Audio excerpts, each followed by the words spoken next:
The 9,545th meeting of the Council is called to order.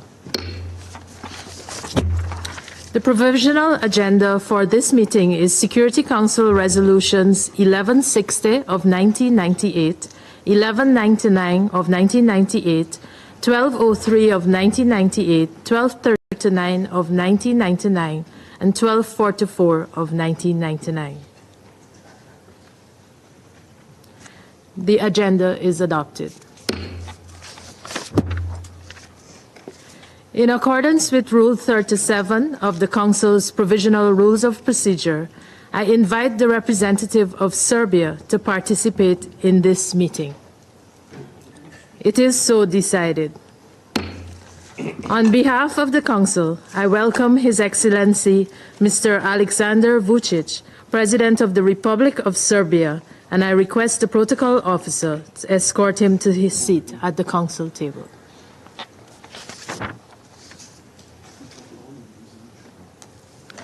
In accordance with Rule 39 of the Council's Provisional Rules of Procedure, I invite Ms. Caroline Ziade, Special Representative of the Secretary General and Head of the United Nations Interim Administration Mission in Kosovo, to participate in this meeting. It is so decided. In accordance with Rule 39 of the Council's Provisional Rules of Procedure, I also invite Mr. Albin Kurti to participate in this meeting. It is so decided.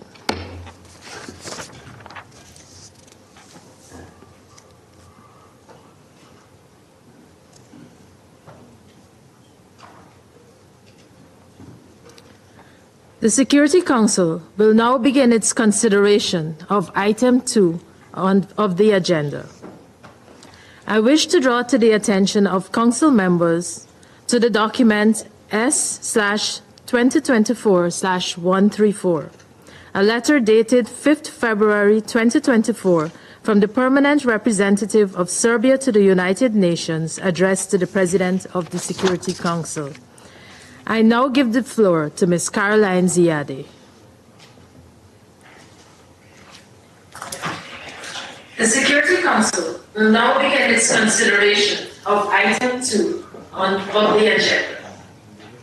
I wish to draw to the attention of Council members to the document S/2024/134, a letter dated 5th February 2024 from the Permanent Representative of Serbia to the United Nations, addressed to the President of the Security Council. I now give the floor to Ms. Caroline. President, distinguished members of the Security Council, distinguished representatives, let me start by thanking you, Madam President, for this opportunity to brief the Council on the latest unfolding developments in Kosovo.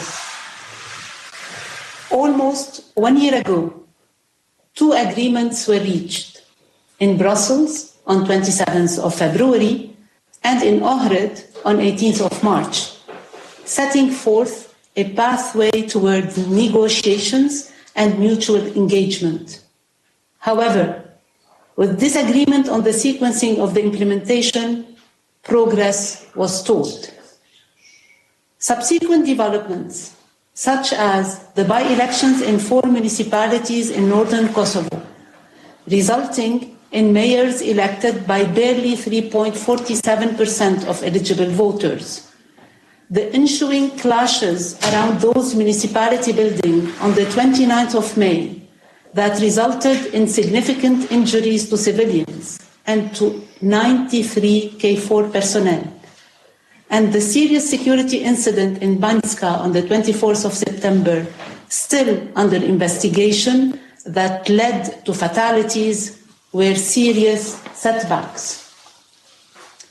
Despite some positive momentum that re-emerged at the end of last year, with progress achieved over vehicle license plates, the energy roadmap, customs documentation, and the participation of the Kosovo Serbs in the initiation of the referendum to recall the mayors unilateral actions on issues that clearly fall within the political dialogue process and its governing agreements are cause for great concern.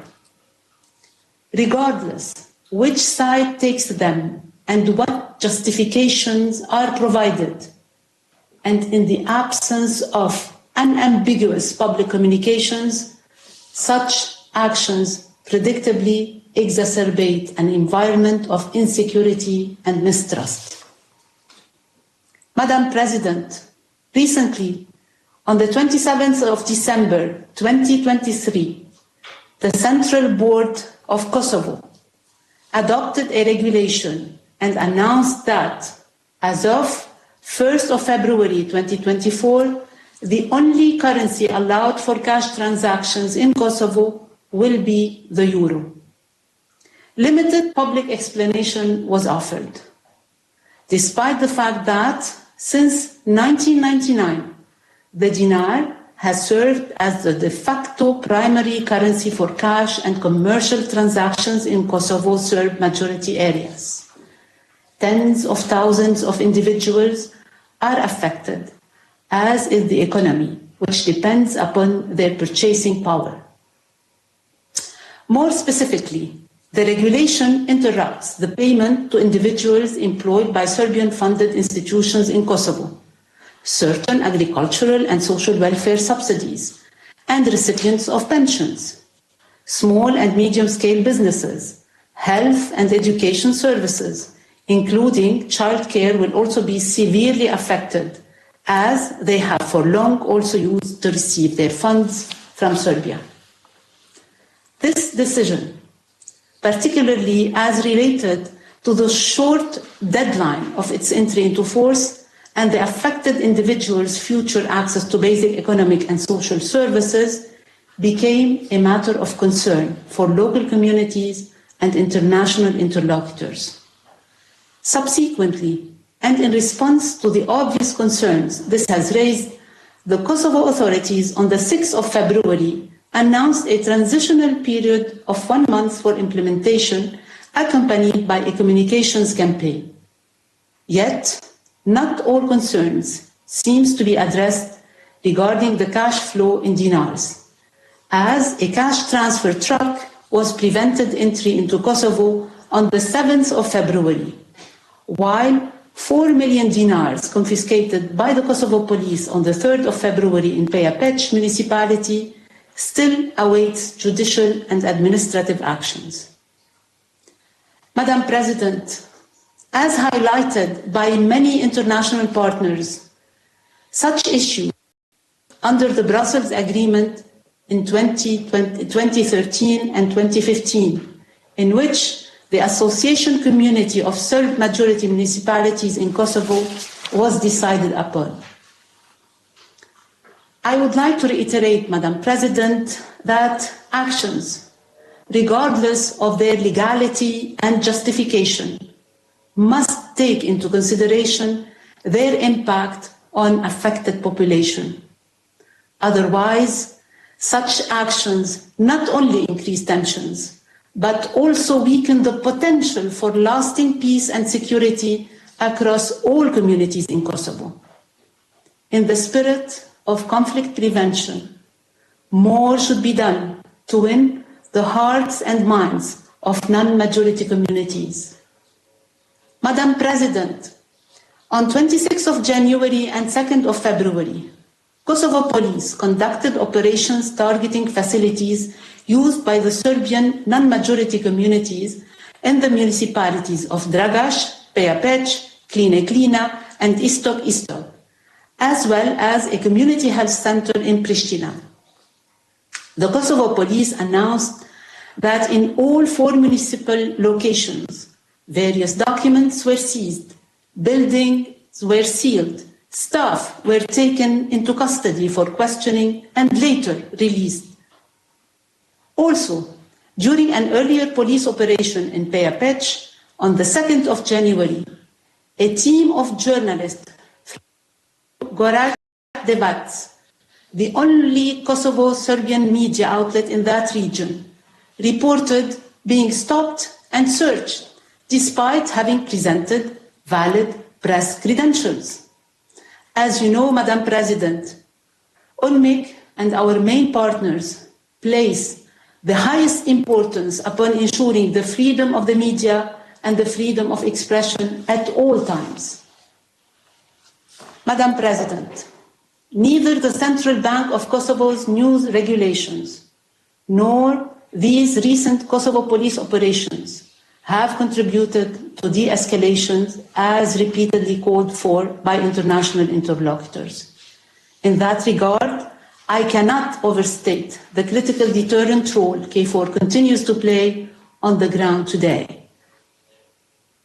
Madam President, in all my statements, including the latest on the 6th of February, I reaffirm the importance of upholding the rule of law, free from political influence, and also reiterated that all related actions must be anchored in the principles of human rights.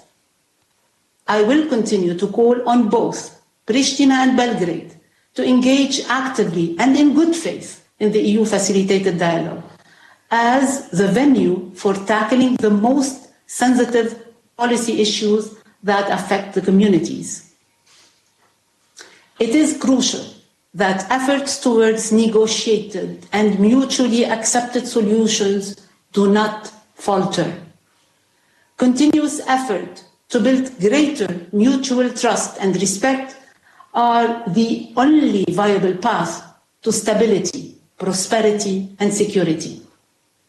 Madam President, history has repeatedly shown that just solutions do not emerge from unilateral actions, but rather from a sustained and painstaking commitment to open communication and dialogue. We will continue our efforts to encourage all stakeholders to prioritize trust and building it, not only at the grassroots level, but at all levels, including between communities and institutions. Develops only in an atmosphere that fosters mutual respect, open communication, fairness, and both the perception and the reality of equal treatment. In closing, let us remember again that the only acceptable path ahead is one that is grounded in dialogue and compromise, embraces human rights, and ensures the equitable application of the rule of law. I can assure you, Madam President, that UNMIC remains committed to providing good offices towards this ultimate goal. And I thank you for your attention. I thank Ms. Ziadeh for her briefing, and I now give the floor to His Excellency Mr. Alexander Vučić, President of the Republic of Serbia. Dear Madam President of the Security Council, distinguished members of the delegations, I extend my deep appreciation to the Security Council for the convening of this session. It has paramount importance and it is truly necessary because of the ongoing situation in the territory of Kosovo and Metohija, which is absolutely contrary to the UN Charter and relevant Security Council resolutions. In concrete terms, the provisional institutions of self-government in Pristina have created in the respective territory the unbearable living conditions for Serbs, and they are now carrying out widespread systematic attacks against Serb civilians, as well as their persecution. Such a situation, in the absence of appropriate reaction, could cause irreparable harm to the survival of the Serbian people in Kosovo and Metohija.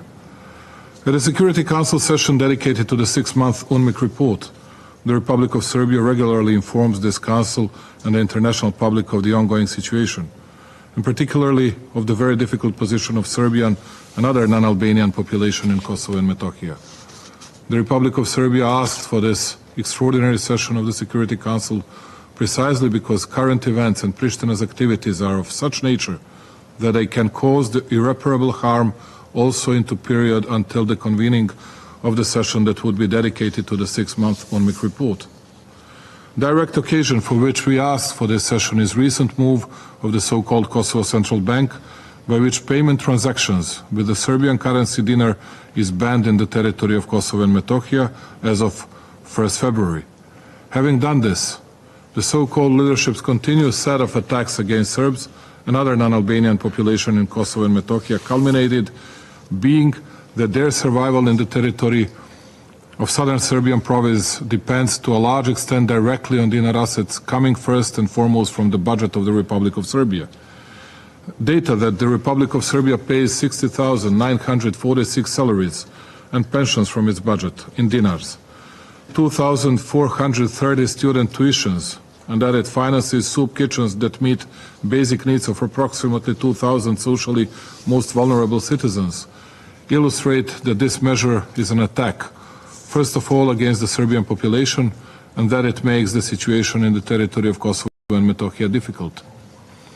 These numbers alone clearly demonstrate that the huge number of people in the territory of Kosovo and Metohija directly or indirectly depend on dinar incomes from the budget of the Republic of Serbia.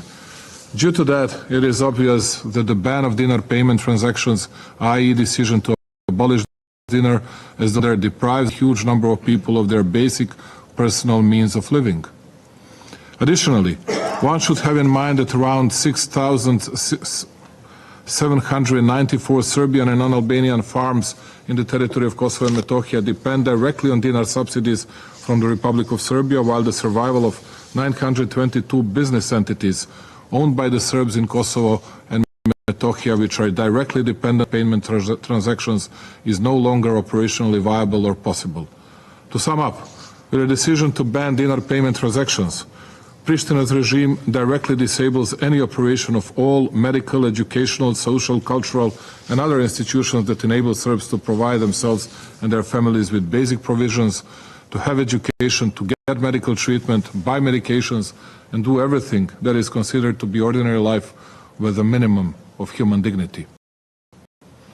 Precisely, these institutions are establishment of the community of Serb-majority municipalities, whose competencies and structure are clearly defined in the Agreement on General Principles signed in 2015.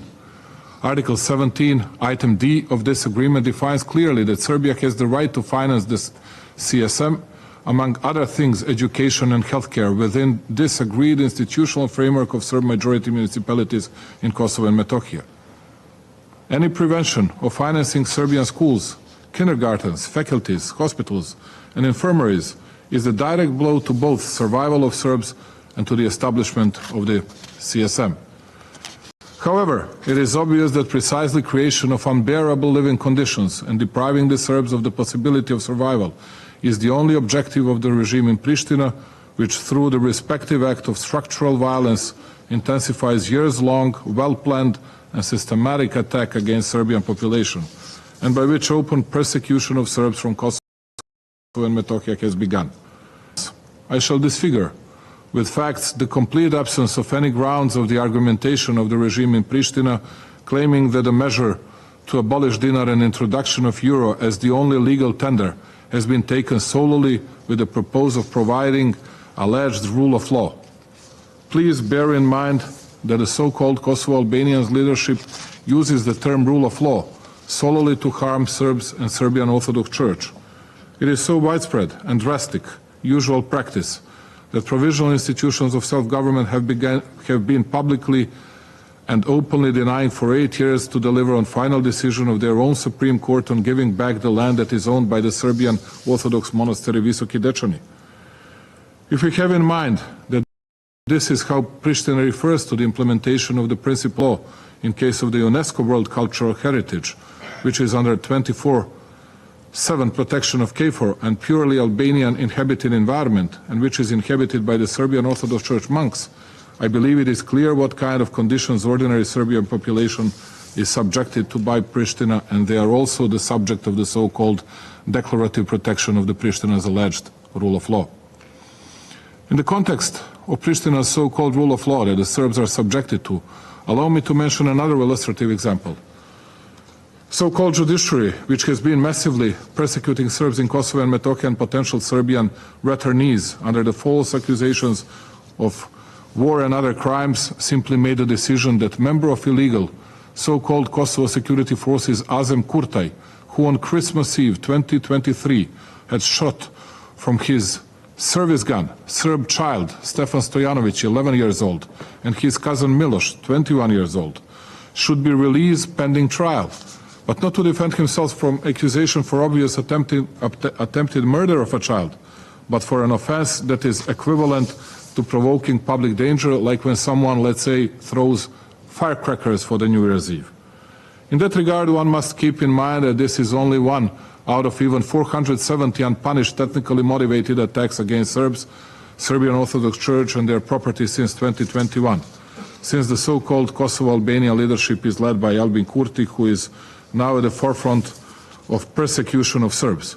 Among those incidents that have begun in 2021 are also dramatic cases of endless police beating-ups and harassments of Serbs, and even brutal and unprovoked shooting at Dragiša Galjak and 4 more Serbs, which Pristina regime did not find worthy of formal investigation.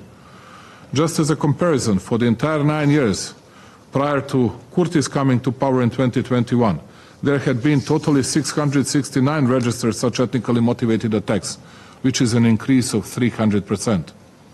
So, Pristina's regime, which in the aforementioned creates unbearable living conditions, places Serbs outside of the law and persecutes them, claims now that the decision on abolishing legal tender dinar was made in order to implement the rule of law. Even though this factual contradiction reveals that this is not about some even formal rule of law, but solely about the mechanism for finalizing the creation of unbearable living conditions for Serbs and for their persecution.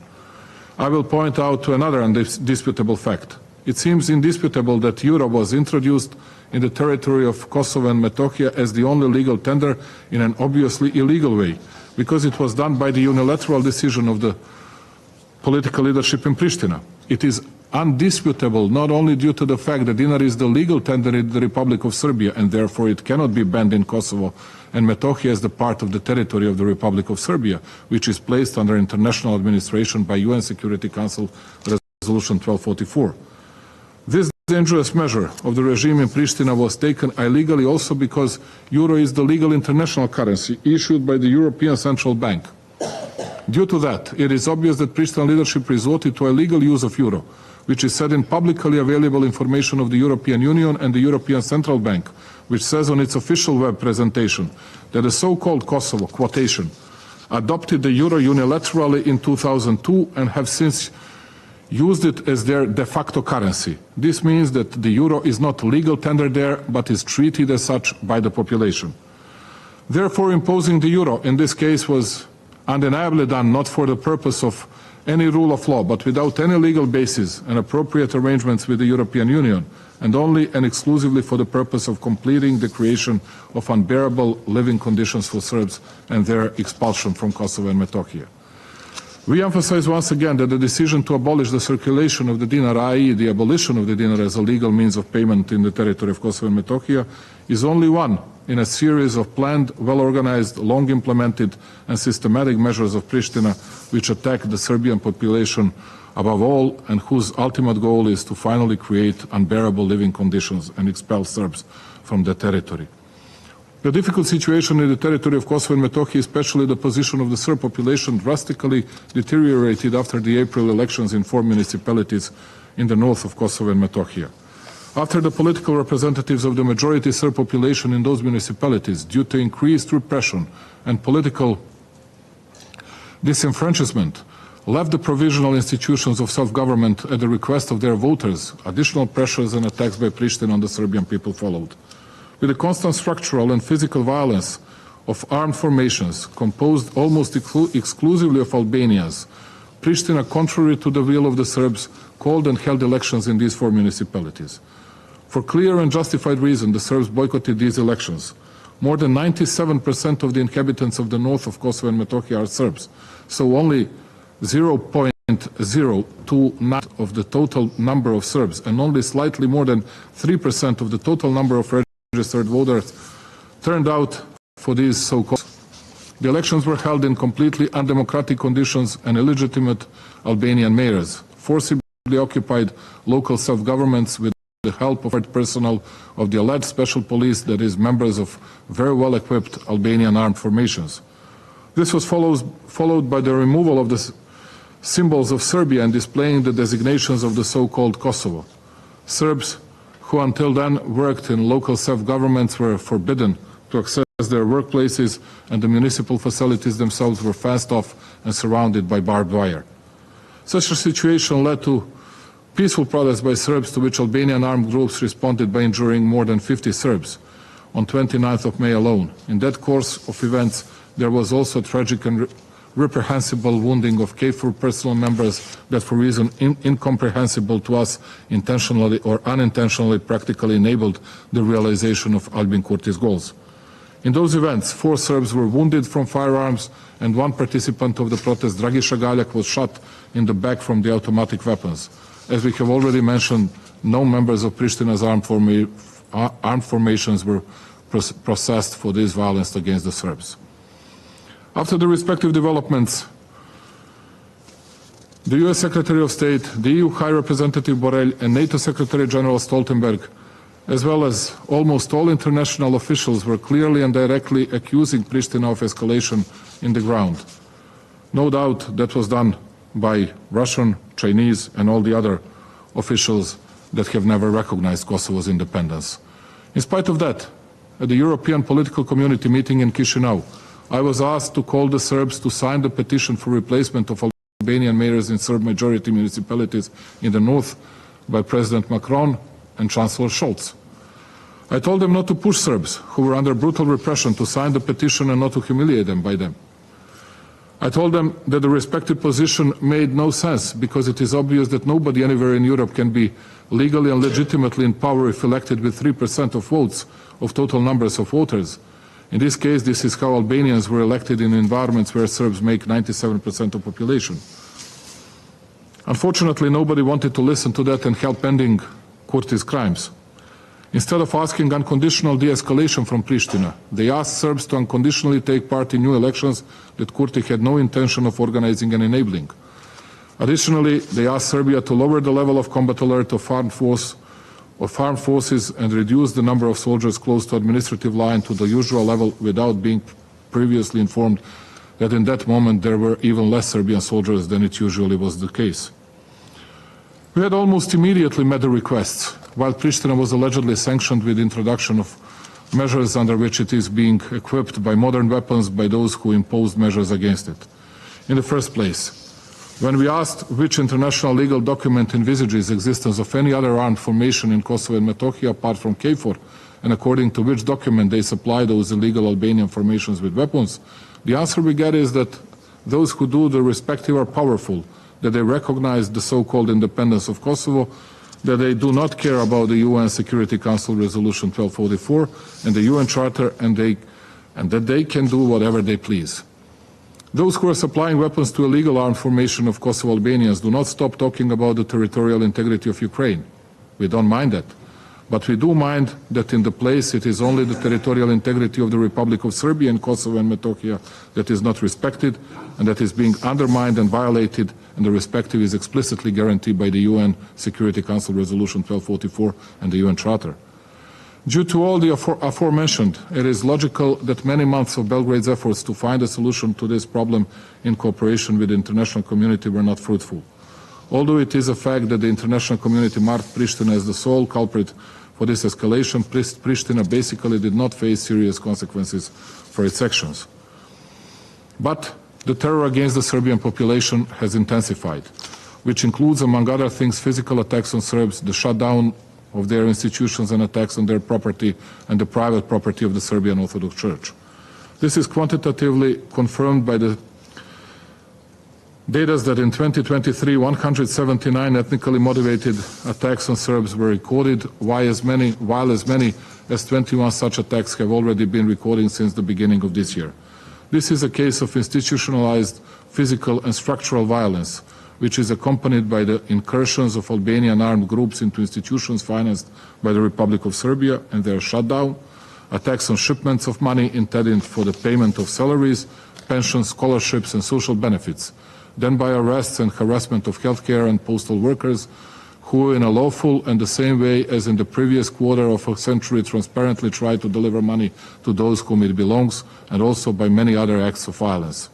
I particularly emphasize that Pristina is viewing armed formations more and more openly and recklessly in carrying out the persecution of Serbs.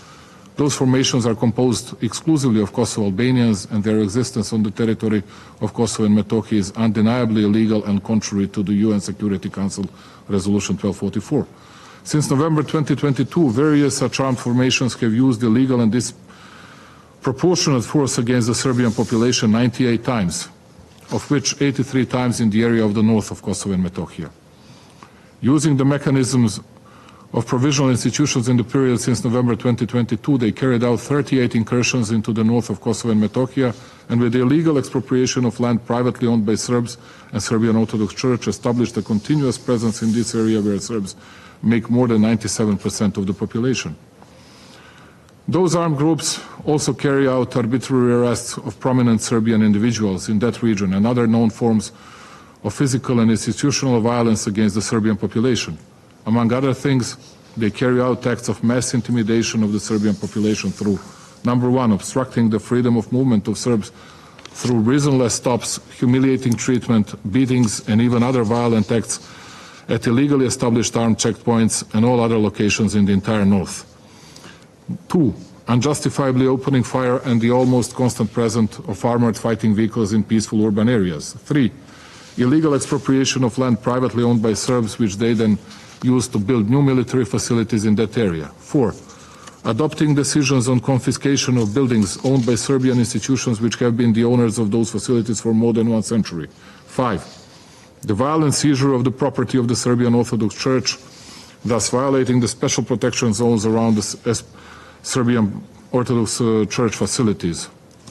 Six, plowing and destruction of Serbian cemeteries. Seven, the imposition of an illegal embargo on goods and confiscation of legal goods owned by Serbian traders. Unfortunately, the list of illegal activities does not end there, and it is much longer when actions against Serbs in all other areas of Kosovo and Metohija, which they still inhabit, are included. As a reminder, according to Resolution 1244, armed groups of Albanians had to be demilitarized according to paragraph 9b, paragraph 15, and article 6, annex 1 of the UN Security Council Resolution 1244, which implies a ban on their reformation in one form or another. Providing them with modern military equipment is undoubtedly contrary to that resolution. The violence and persecution that Pristina is now openly carrying out against Serbs is a natural part of the long-term systematic and widespread attack on the Serbian civilian population throughout Kosovo and Metohija. In the past year alone, obviously due to the described physical and structural violence of Pristina institutions towards the Serbian population, more than 14% left Kosovo. It is tragic that Pristina is carrying out the aforementioned actions while at the same time, with the mediation of the EU, the dialogue between Belgrade and Pristina has been in progress for many years, which the United Nations General Assembly in a resolution from 2010 designated as an instrument for strengthening security and cooperation, progress on the path to the EU, and improvement of people's lives. Its basic formal scope is certainly the first agreement of principles governing the normalization of relations dated 19th of April 2013, which obliged Pristina to establish the community of Serbian municipalities.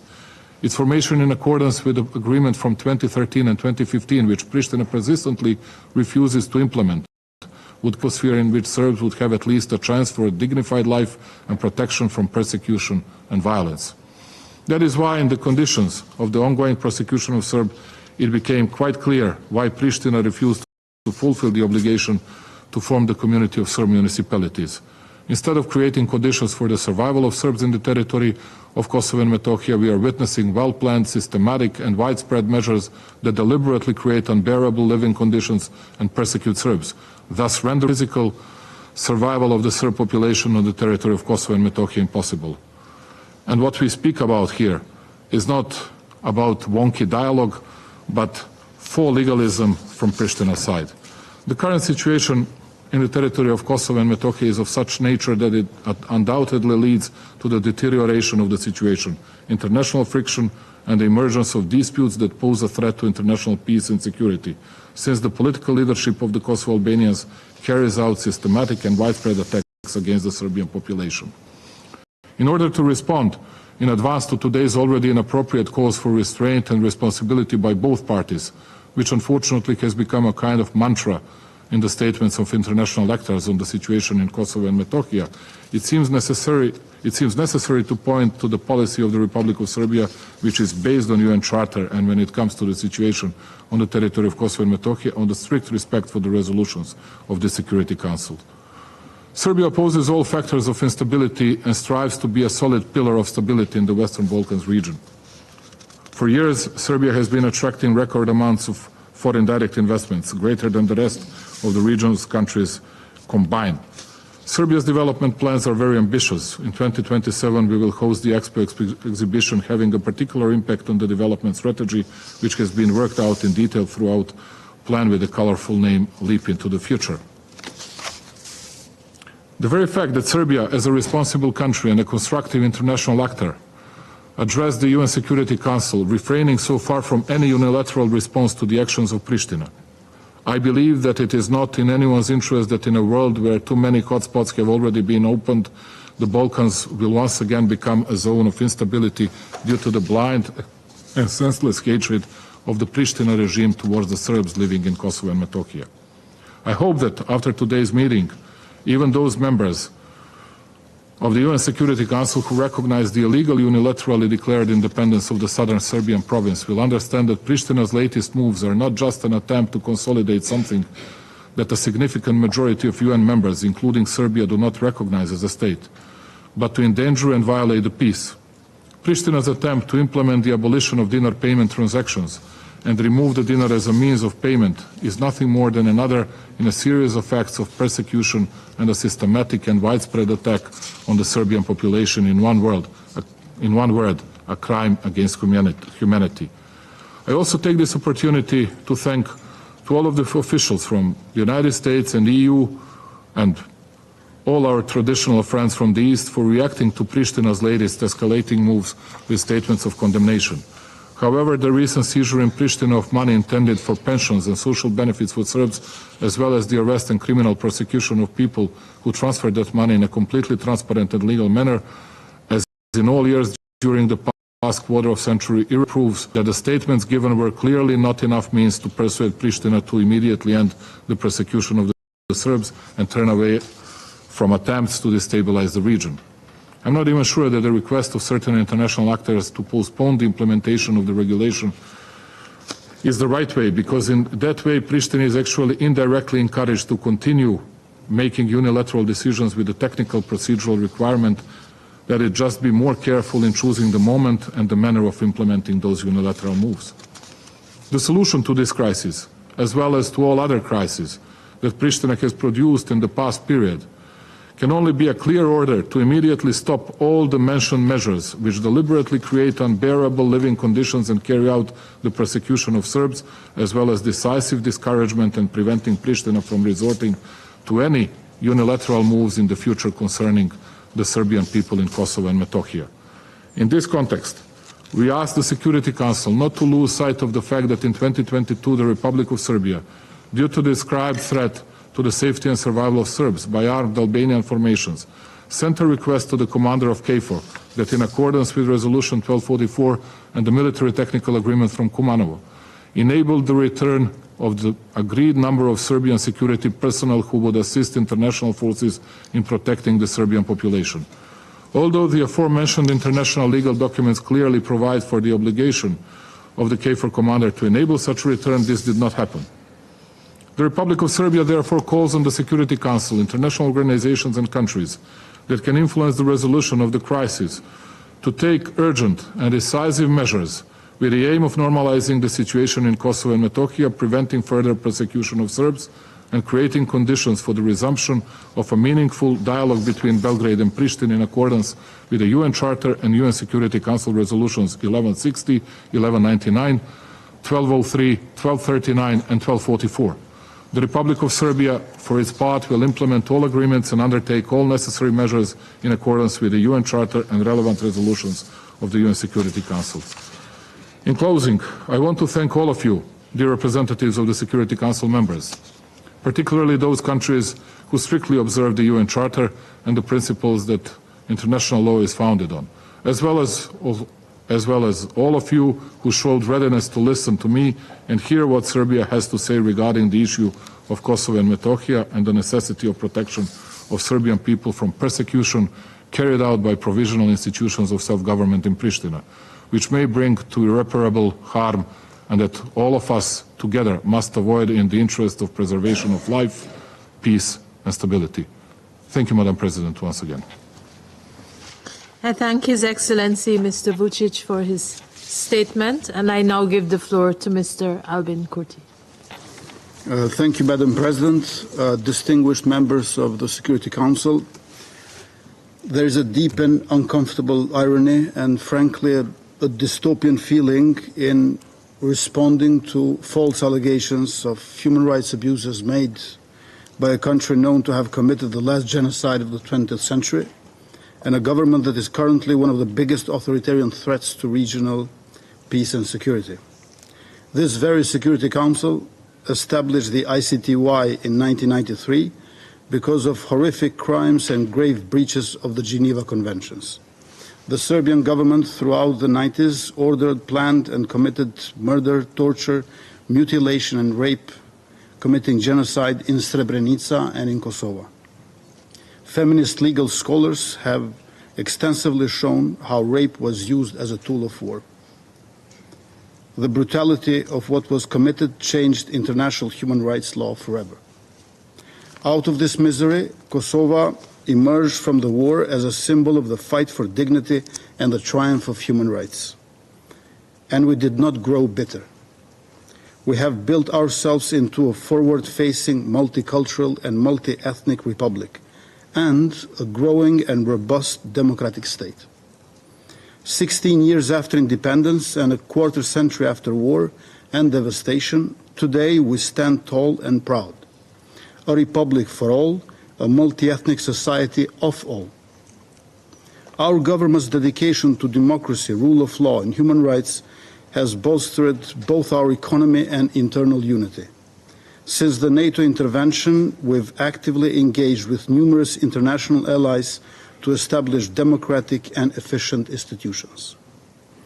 In the last 3 years, our economy has surged, with 6.2% average growth, doubled foreign direct investments and exports, and a two-thirds rise in tax revenues without substantial fiscal policy change. We've funneled this growth into the region's largest fiscal package, recognized by the World Bank, to directly aid citizens, families and businesses in facing global energy and cost of living challenges. Kosovo is a success story of NATO intervention in the spring of 1999 and an inspiring lesson on how economic development and democratic progress can go hand in hand. This progress has been recognized by a number of international organizations. The 2023 Freedom House report ranks Kosovo first in the Western Balkans, second in Europe, and third globally for advancements in political rights and civil liberties. We improved by 22 places in just 2 years in the Reporters Without Borders World Press Freedom Index. Similarly, we jumped 21 in the International's Corruption Perception Index since our government took office. Our growth and well-being are shared with minorities. We proudly have and enforce one of the constitutions with the highest protections of minority rights, which include 20 guaranteed seats in the parliament, out of 120, out of which 10 are for Serbs. For perspective, the entire population of Kosovo is approximately 1.8 million, and the Serbian community is about 4% of it. Serbs in Kosovo also run 10 out of 38 municipalities, so over 25% of them. We have made sure to allocate a substantial part of our budget to them and made sure that the Serbian language is an official language everywhere. We're actively working with the help of international governments and international NGOs to bolster these rights. Just last year, the Ministry for Communities and Returns, led by an ethnic Serb minister, allocated millions for 265 grants to NGOs, farmers, and small businesses from non-majority communities.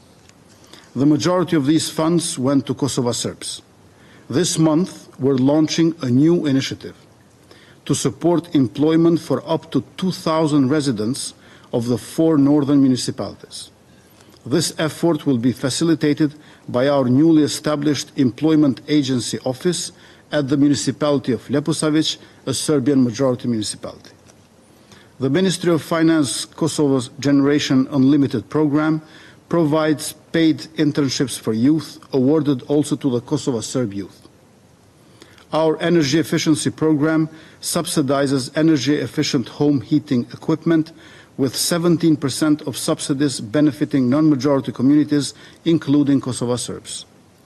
We've allocated funds for building and repairing homes in Serb communities and provided an additional 5.6 million euros to Serb majority municipalities this year. Education grants for these municipalities are over 20% higher per student compared to others. In the period of 2008-2022, the 10 Serb majority municipalities enjoyed, on average, a 62% larger budget per capita than the rest of Kosovo. And for 2024, the Ministry for Communities and Returns has the largest budget increase of all ministries, apart from the Ministry for Culture, Youth and Sports, which has the investment for the Mediterranean Games 2030. The Office of Prime Minister press releases are in Albanian and in Serbian language all of the time. In addition, government meetings are also live streamed both in Albanian and Serbian. The idea that Kosovo is conducting an ethnic cleansing campaign or prosecution against the Serb community is a lie, one that has been debunked by numerous public bodies. Last October, the European Parliament approved a resolution calling on Serbian authorities and media to refrain from hate speech against Kosovars and the dissemination of propaganda about ethnic cleansing and pogroms in Kosovo.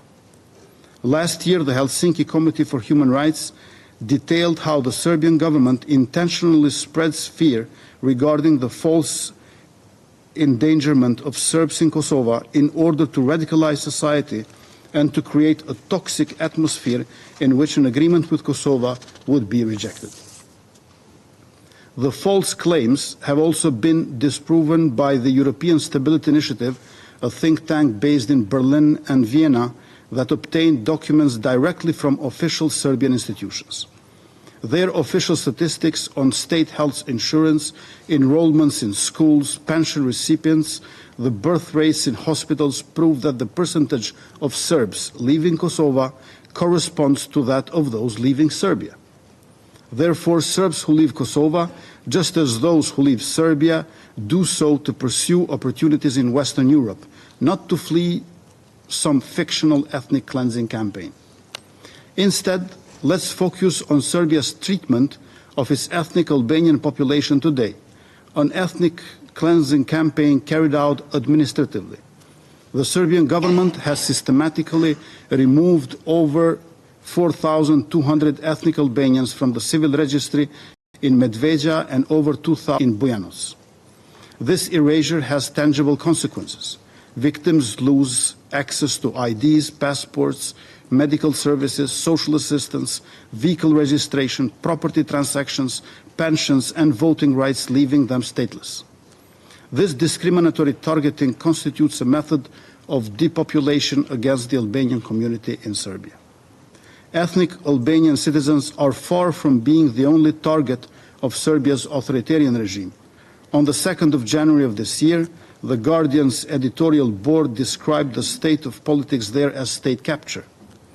A few hours ago, the European Parliament adopted with overwhelming majority a resolution calling for an investigation into the elections held in December, citing manipulating results, aggressive rhetoric, verbal abuse, and Russian media actively engaging in disinformation on behalf of the government. Serbia has aligned itself with Russia. It is the only European country, except for Belarus, not to impose sanctions following Putin's invasion of Ukraine. And it acts as the Kremlin Trojan horse in southeastern Europe in a geopolitical war against the democratic world. When I was a political prisoner in Serbia at the age of 24 for 2 years and 7 months, I heard the guards loudly expressing joy and euphoria one day. It was September 11, 2001. Sadly, that violent anti-democratic sentiment prevails, and mafia, authoritarianism, and glorification of torture reigns supreme. I now turn to the Central Bank of Kosovo's recent regulation on cash operations, which entered into force on February 1st. Let me be absolutely clear. The regulation does nothing to prohibit or prevent the government of Serbia from providing financial support to Kosovo Serbs. Any suggestion to the contrary is nothing more than false propaganda aimed at inciting ethnic tensions. The regulation seeks merely to ensure the transparency and legality of cash imported into Kosovo, in line with both our Constitution and European Union monetary policy.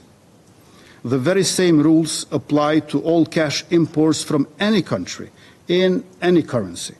They do not ban transfers of dinars from Serbia any more than they ban transfers of dollars from US, pounds from UK, or for that matter, lek from Albania. The Central Bank of Kosovo is committed to doing all that it can to ensure that Kosovo Serbs are able to continue receiving financial support from Serbia uninterrupted and unimpeded. It has sent a letter to its counterpart, the National Bank of Serbia, proposing an agreement on the transfer of funds through legal and transparent means in full compliance with the new regulation. And our government is fully committed to ensure a smooth transition with sufficient time invested in education and information instead of imposing penalties for non-compliance. We are committed to jointly identify and promote the best available tools to ensure a continuation of financial transfers from Serbia towards legal municipalities or households. The Central Bank's regulation seeks not to harm any single group of citizens, but rather to protect all citizens of every ethnicity from the threats of organized crime, arms trafficking, and money laundering. All of these activities rely on the ability of criminal groups to receive illegally smuggled cash, largely across our border with Serbia. Citizens in the north of Kosovo, the overwhelming majority of whom are ethnic Serbs, are threatened day in and day out by such groups. Our Serb citizens face intimidation from criminal groups dictating their actions from protesting to voting. Disobedience results in violence, car burnings, and threats to family members. When Kosovo Serbs ask to meet with me, we cannot make the meetings public because their lives and livelihoods are threatened. This must stop. Belgrade cannot be permitted endlessly to finance its criminals and terrorists in Kosovo with undeclared and unregulated streams of money flowing freely and illegally into our country. And that, distinguished members of Security Council, is the real source of Belgrade's hysteria over the Central Bank's regulation. Belgrade has sounded the alarm not because of dinar exchange into euro, but because we are banning large sacks of money at the border. They are crying foul not out of concern for the plight of Kosovo Serb citizens, but because their convenient pipeline of illegal cash into the north of Kosovo is about to be shut off. This gathering and the propaganda and vitriol that has preceded it is nothing more than part of a ruthless campaign by an authoritarian regime. The Republic of Kosovo is fortunate to enjoy broad support from its international partners and allies in its fight against organized crime and corruption. The Central Bank and its regulations are just as essential to that fight as police, officers, tutors, and judges. In some ways, we are not surprised that Serbia would create problems out of democratic procedure. Since the end of the war, the Serbian government, run by many of the people who held senior positions in the Milosevic government, including Mr. Vučić, Milosevic's information propaganda minister, has mustered all its power and imagination to find new ways to terrorize Kosovo. Unsurprisingly, Serbia not only promotes genocide denialism, but also violently enforces it. After Serbian opposition leader Nikola Sandulović apologized for Serbia's war crimes in Kosovo and laid flowers on the grave of a 7-year-old victim, the Serbian Secret Service arrested him early this January and beat him until he was unconscious, leaving him paralyzed. Meanwhile, Kosovo-Serbian journalist Radomir Dimić, who has resided in Serbia, has publicly stated that he plans to return to Kosovo because Mr. Vučić's authoritarian regime has made life unbearable for journalists. And as we speak now, he has arrived in Kosovo. Sadly, even 25 years after the war, Serbia persists in its attempts to violently reclaim Kosovo. A glaring instance of this occurred on September 24th last year. Around 80 paramilitary troops, organized and supported by Serbia, launched an unprovoked attack on a Kosovo police patrol, resulting in the death of one police sergeant, Afrim Bunjaku, and injuries of 2 others. Despite the terrorist attempt to use innocent Serbian pilgrims as human shield in a monastery aiming to exploit any casualties for anti-Kosovo propaganda, our police forces' professionalism averted civilian casualties. Then, on September 27, Serbia declared an official 3-day mourning period for the terrorists killed in the Kosovo police anti-terror operation. And you know that Mr. Vučić was recalling several Serbs being wounded or injured in different incidents, but he did not mention 3 killed Serbs.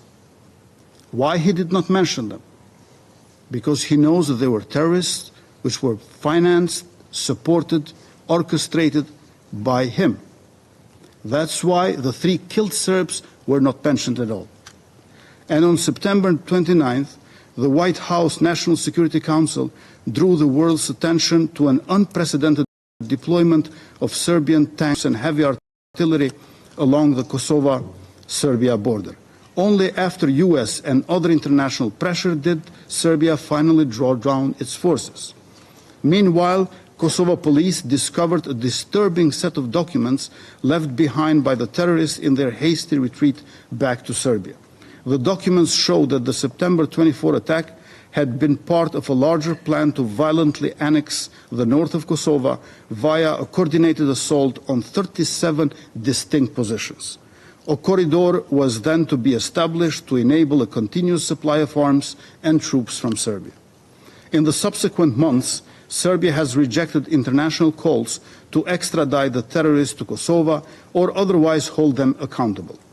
The paramilitary leader of the September 24th attack, Milan Radojic, the US and UK sanctioned former vice president of the Belgrade-sponsored political party in Kosovo, Lista Srpska, still roams free in Serbia, just as Serbia itself has thus far escaped international sanctions for its role in the attack. Radojic has an outstanding arrest warrant by Interpol that was issued this past December and that Serbia has ignored. This impunity is both unacceptable and dangerous. As President Biden stated in October of last year, history has taught us that terrorists don't pay a price for their terror. When dictators don't pay a price for their aggression, they cause more chaos and death and more destruction. They keep going. These are wise words. Serbia must be held to account for its terror and aggression. Otherwise, it will keep going. Serbia's increasingly alarming acts of aggression and terrorism make it all the more urgent that it fulfill its obligations under the basic agreement reached between our countries on February 27 of last year. The agreement was facilitated by the European Union and reflects Europe's renewed engagement in resolving the main dispute between Kosovo and Serbia. It has also been endorsed as legally binding by the United States. The European Union's obligation in the dialogue emanate from UN General Assembly Resolution 64/298. Accordingly, on May 12th of last year, the EU notified the Secretary General that an agreement between Kosovo and Serbia had been reached. The next logical step would be for the EU to formally register that agreement with the United Nations. The basic agreement sets a benchmark of de facto recognition based on the 1972 Basic Treaty between the East and West Germany. The agreement's text expressly invokes the UN Charter as the guiding light governing the relations between our countries.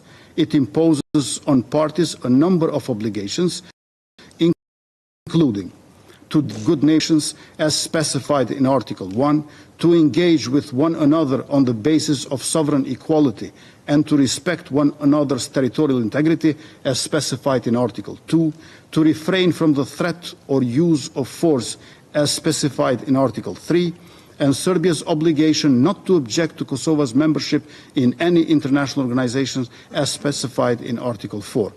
The chief innovation of the agreement is to elevate de facto relations between our countries to the level of sovereign equals beyond the mere recognition of documents, symbols and institutions and a minor upgrade of liaison officers.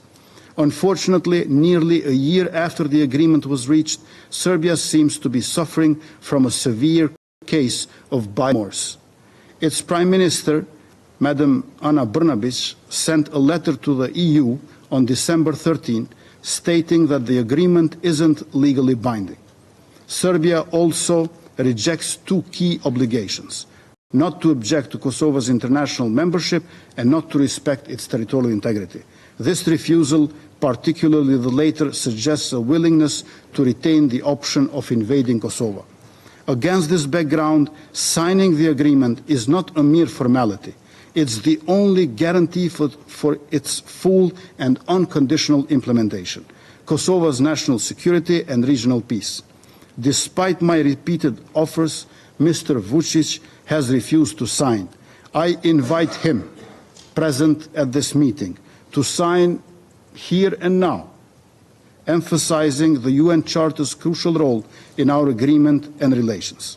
The symbolic act would demonstrate his commitment to peaceful and neighborly relations with Kosovo. Kosovo is primarily known worldwide for the massacres and ethnic cleansing under the Milosevic regime. But few realize this was just the latest chapter in a century-long history of state crimes against Kosovar Albanians, starting with Ilija Garashinin in 19th century.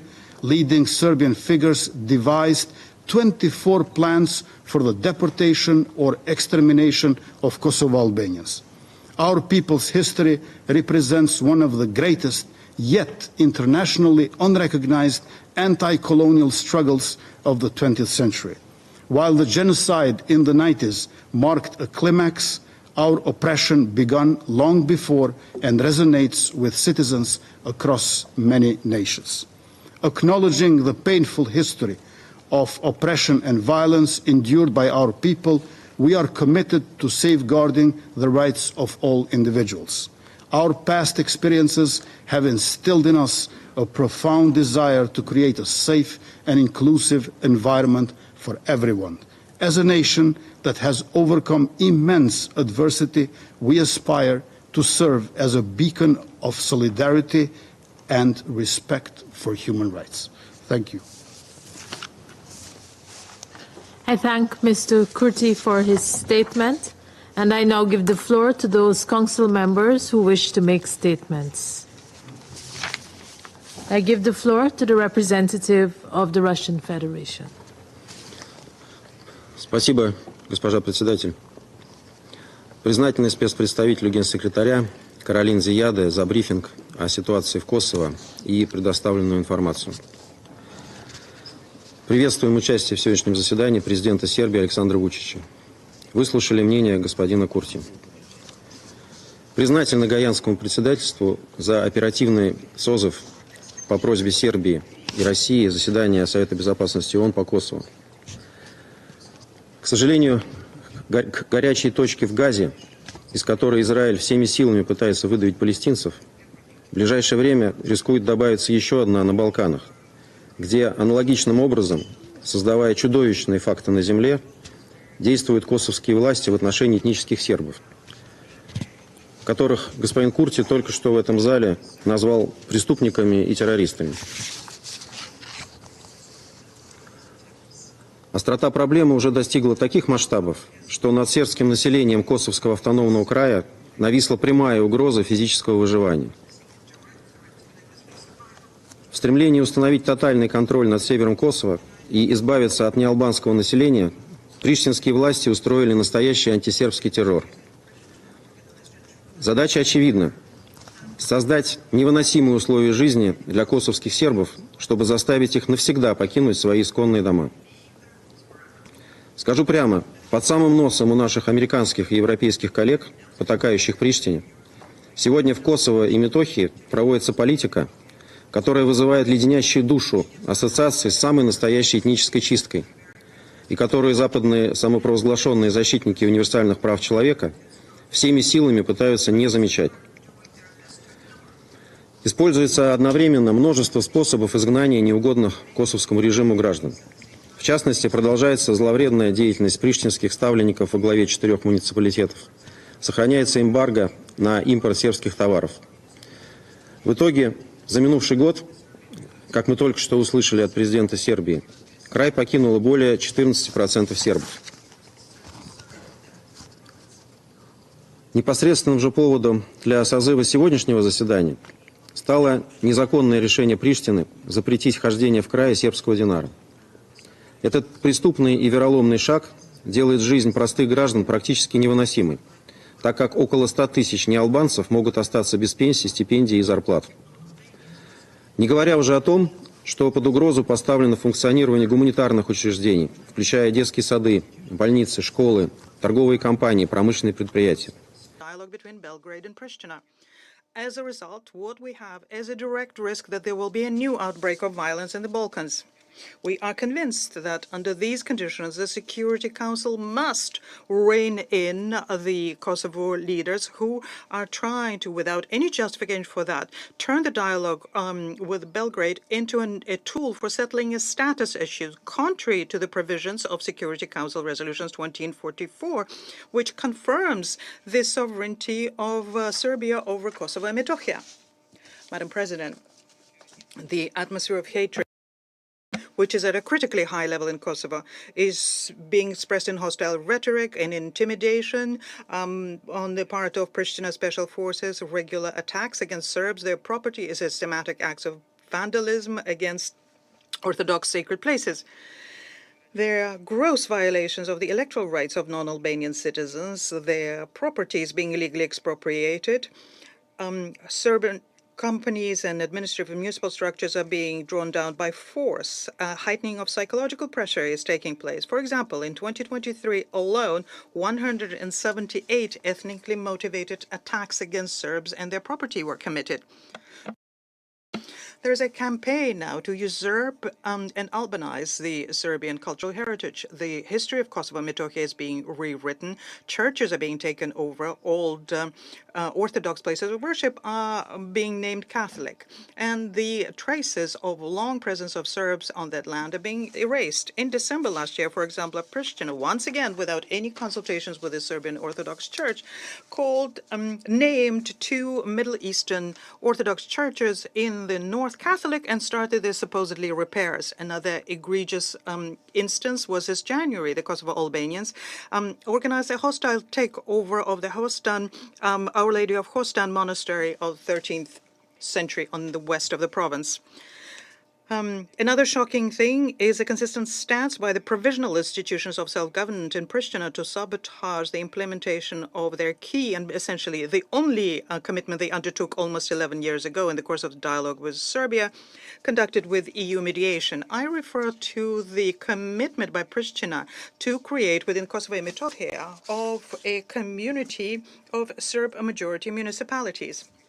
This mechanism, which is stated in Brussels agreements, was created as a bridge for cooperation, building trust amongst ordinary people between the Serbian and Albanian peoples, and also as a necessary institutional barrier against attempts to discriminate against Serbs and persecute them.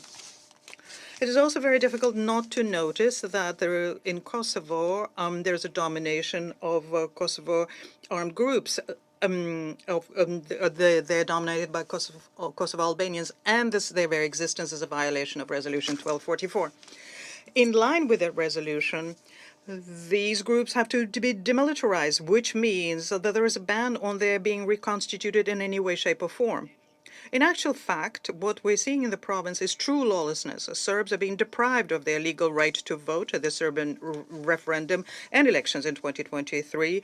They're prosecuted, and their crimes against humanity. There's a widespread arbitrary arrests of prominent Serbians, and mass intimidation, and physical and institutional violence against Serbs. The President of Serbia today told us in detail about all of that. Let me just add that the scale of this lawlessness is staggering. It's hard to believe that this is happening in this day and age at the very heart of Europe. It is even more striking when you realize that people in Washington and Brussels are looking at it absolutely calmly and pretending that nothing terrible is taking place. The European Union, instead of demanding that there be a settlement within existing international legal frameworks, which were approved and confirmed by themselves, is blackmailing Belgrade and is talking about introducing into the Serbian negotiating dossier the oral agreements reached with Pristina in February-March 2023 and is trying to make them legally binding. At the same time, the Brussels agreements themselves are completely ignored. In other words, the words uttered by Brussels are nothing but an empty sound. It is a very good illustration of how it's impossible to negotiate with the European Union today, how they failed as a mediator between Belgrade and Pristina. At the same time, Serbia sees placed upon itself dishonest and unjust demands to recognize Kosovo and agree to its membership in multilateral entities, including the UN. And at the same time, the West is moving towards accepting the province into the Council of Europe. It's unprecedented where a candidate is not a state. In other words, this so-called rules-based order is being put to full use by the West, trampling international law in the process. Madam President, in order to understand how we can have lasting peace on the Serbian land, we need to recall the true reason for the current dramatic events. And the reason for that is the aggression by NATO against the Federal Republic of Yugoslavia. In March, it will be 25 years since the beginning of inhuman destruction by the Americans and their allies of peaceful citizens in the very heart of Europe. The so-called advocates of democracy started bombing the country using depleted uranium, and this resulted in mass casualties amongst peaceful citizens and the destruction of civilian infrastructure. Catastrophic damage was also done against the environment. And this is something that NATO will be cursed by 60 future generations of people who will have health issues because of the crimes committed by Washington, crimes which the former Secretary of State Madeleine Albright called collateral damage. Today, Washington and its satellites continue actively supporting the aggressive stance by Kosovo Albanians against Serbs. The United States, one of the founding members of the UN and a permanent member of the Security Council, are even publicly and officially talking about the intent to violate its resolutions. For example, the Pentagon is loudly and clearly saying that it's planning to give Pristina 24 anti-tank Javelin missiles and 246 munitions for it. This is a provocative step and will be a gross violation of Security Council Resolution 1244.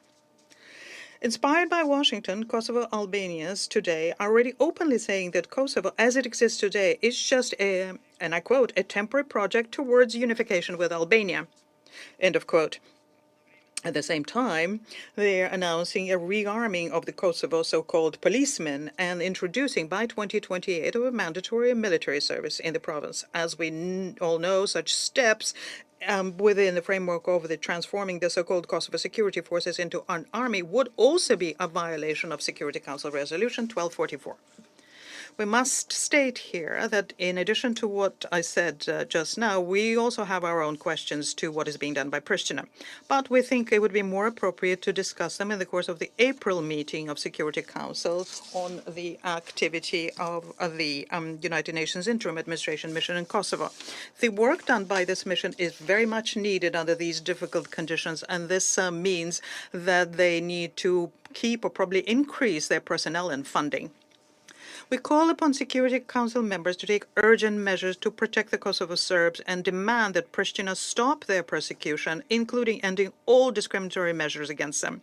We are convinced that the only way to having peace on Serbian land lies through developing a sustainable and mutually acceptable international legal solution between Belgrade and Pristina on the basis of Security Council Resolution 1244. Such a solution should meet the interests of Belgrade and the Serbian people and be approved by the UN Security Council. I thank you. I thank the representative of the Russian Federation for their statement, and I now give the floor to the representative of Malta. Thank you, Madam President, and I also thank Sergi Ziader for her briefing. I also welcome the President of Serbia and the Prime Minister of Kosovo to today's meeting. Malta has been following closely the latest developments in Kosovo. We are concerned about the sudden decision by its central bank to ban cash transactions in dinar in its territory. The closure of several offices of Serbian-run institutions, as well as the Centre of Peace and Tolerance in Pristina, also raises serious concerns on the living conditions of Kosovo Serbs. We reiterate that unilateral actions implemented without due notification and consultation, especially actions that directly affect ethnic minorities, only serve to destabilize the situation in the region and increase the risk of violence. We welcome that since the announcement by the central bank was made, the government of Kosovo has taken heed of the concerns raised. It has committed to a transition period and a communication campaign regarding the impact of the regulation. We stress that this period must be sufficiently long to allow those impacted to access alternate methods of payment. Malta urges both sides to focus on all efforts on easing tensions and to refrain from any further unilateral action or divisive rhetoric that could undermine diplomatic efforts. Positive steps to create an atmosphere conducive to reconciliation and good neighbourly relations are of utmost importance. The normalization of relations between Kosovo and Serbia remains the only way to ensure security and stability in the region. Dialogue and collaboration are key. This approach would also have a positive effect on the entire Western Balkans. Therefore, we stress the importance of both parties respecting all agreements reached under the EU-facilitated dialogue, including the agreement on the path towards normalization of relations reached in Ohrid last year. We urge them to fulfill their respective obligations under it. The formation of the Association of Serb-majority municipalities will be especially instrumental in the normalization process, and we hope to see work on this advance swiftly in the coming months. This is the only path that leads towards EU membership. We once again reiterate Malta's continued full support to Serbia and Kosovo's EU accession aspirations. To this end, the EU-facilitated dialogue remains of paramount importance. It is crucial that both sides commit to this process and respect it. Any actions of consequence must be duly discussed in a transparent way with all stakeholders and appropriately negotiated through the EU-facilitated dialogue framework. Moreover, Malta underscores the need for the continuation of the reform process in Kosovo and the full participation of various stakeholders from within civil society, including vulnerable and marginalized communities. The full, equal, meaningful, and safe participation of women in the political sphere and decision-making process must also be at the heart of such efforts. In conclusion, Madam President, we urge Kosovo and Serbia to prioritize dialogue and avoid any confrontational actions or decisions that could aggravate the already tense situation in the region. We hope that the coming period will be marked with meaningful progress in the efforts to normalize relations. We call for a serious commitment from both sides to respect their obligations and take tangible steps towards a peaceful and mutually beneficial resolution to the situation. I thank you. I thank the representative of Malta for their statement. I give the floor to the representative of the United States. Thank you, Madam President. Thank you, Special Representative Zayadeh, for your briefing, and I'd like to acknowledge President Vučić and Prime Minister Curtin. The United States remains committed to peace and stability in the Western Balkans, including through our support for the NATO Kosovo Forces peacekeeping mission in line with this UN mandate. It is our goal, alongside European partners and other stakeholders, to foster democracy, regional economic integration, vibrant multi-ethnic societies, and rule of law. To that end, we ask both Kosovo and Serbia to refrain from uncoordinated or escalatory actions, and we urge them to return to the EU-facilitated dialogue, which the United States continues to strongly support. To be clear, it is the EU-facilitated dialogue, not the UN Security Council, that should be the channel for resolving issues related to the normalization of relations between Kosovo and Serbia, including solutions that respect the rights of all communities. Still, the United States has expressed concerns with Kosovo's plan for enforcing the Central Bank of Kosovo's amended regulations on cash transactions. The decision was taken without adequate preparation or consultation with the local population. And so we once again call for enforcement of this plan to be immediately postponed until satisfactory procedures in line with European standards and practices of good governance are in place, and the affected population has been sufficiently educated on the process this transition will follow. Interruptions to the distribution of social benefits from Serbia must be minimized until the transition is complete, and we look to the Serbian government to cooperate in this effort. We're also deeply concerned about recent uncoordinated actions the government of Kosovo has undertaken, including law enforcement operations at the offices of the Serbia-supported institutions in municipalities in Western Kosovo and the NGO Center for Peace and Tolerance in Pristina. These actions are inconsistent with Kosovo's commitment to work through the EU-facilitated dialogue to address issues that affect the welfare of the Serb minority community, and they undermine the path to normalization between Kosovo and Serbia. Once again, the Security Council is not the place to resolve these issues. We reiterate our call for both parties to engage through the EU-facilitated dialogue. But while we're here, we must also draw the Council's attention to acute threats to security and stability coming from outside Kosovo. The United States reiterates our condemnation of the coordinated, violent Serb paramilitary attacks on the Kosovo police near the Banjiska monastery on September 24th, which resulted in a tragic death of a Kosovo police sergeant. 4 months have elapsed since this attack, and Serbia has yet to hold accountable those involved in its planning and execution. Indeed, the self-proclaimed leader of the attack remains at large in Serbia. We again call on Serbia to pursue full accountability for the perpetrators and organizers of the September 24 attack. Serbia must also work with KFOR to ensure that another attack like this cannot happen again. To close, it bears reiterating one more time that the EU-facilitated dialogue is the best mechanism to reconcile issues between Kosovo and Serbia and end the cycle of crisis. The agreement on the path to normalization between Kosovo and Serbia and its implementation annex, which both parties agreed to last year, are legally binding commitments, and they serve as a roadmap for each party to de-escalate tensions and urgently move forward on their respective European paths. Thank you, Madam President.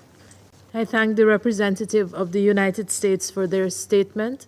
I now give the floor to the representative of the United Kingdom. Thank you, President. and I thank Special Representative Ziadeh for her briefing today. I also welcome the participation of President Vučić and Prime Minister Kurti in our meeting. President, next week marks the 19th anniversary of Kosovan independence. The UK welcomes the progress it has made as a sovereign state in that time.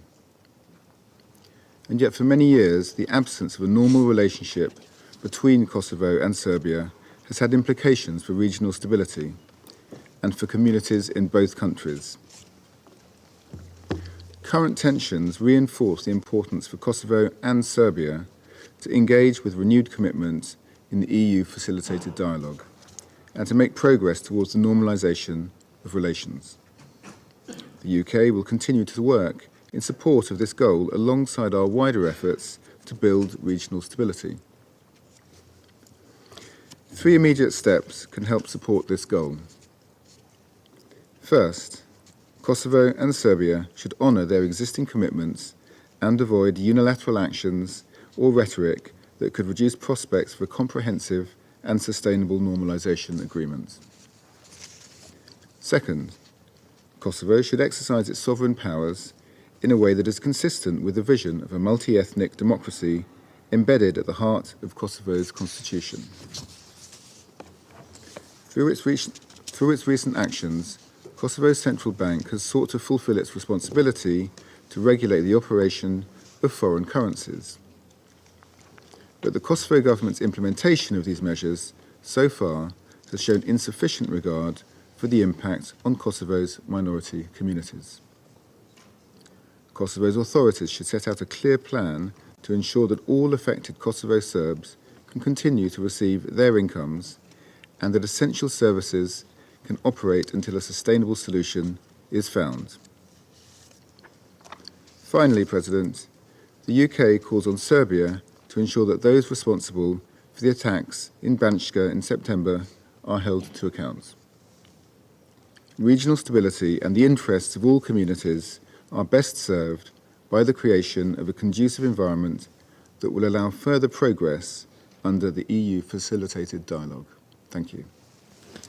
I thank the representative of the United Kingdom for their statement. I give the floor to the representative of China. Madam President,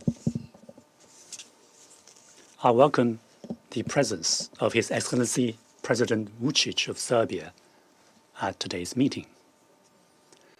I listened carefully to SISG Caroline Ziadeh's briefing and the statement of Mr. Kurti. The PISG in Pristina recently issued a ban on the Serbian dinar, closed down some Serbian institutions, and conducted violent searches against Serbs in northern Kosovo. These unilateral actions have had an immense impact on the livelihoods of the Serbs, causing mass panic and creating tensions which China finds gravely concerning. Escalated tensions and more acute inter-ethnic antagonism in Kosovo threaten regional peace and stability and serve no one's interests. We call on the PISG to show restraint and urge them to revoke their unjustified and unreasonable decisions and cease and desist without delay from any moves that may aggravate the situation so that normality can return to the life of the Serbian residents in Kosovo. The Kosovo issue bears on the peace and stability in the Balkans and in Europe as a whole. China's position on this issue has been consistent. As we see it, unilateral actions are not helpful in solving the Kosovo issue, nor conducive to the region's peace and stability. We support the parties in their effort to reach a mutually acceptable political solution through dialogue within the framework of Council Resolution 1244. In this process, the sovereignty, independence, and territorial integrity of Serbia must be fully respected. The fact that different ethnic groups live side by side in Kosovo has its roots in history. and the right to survival and development of all communities should be protected.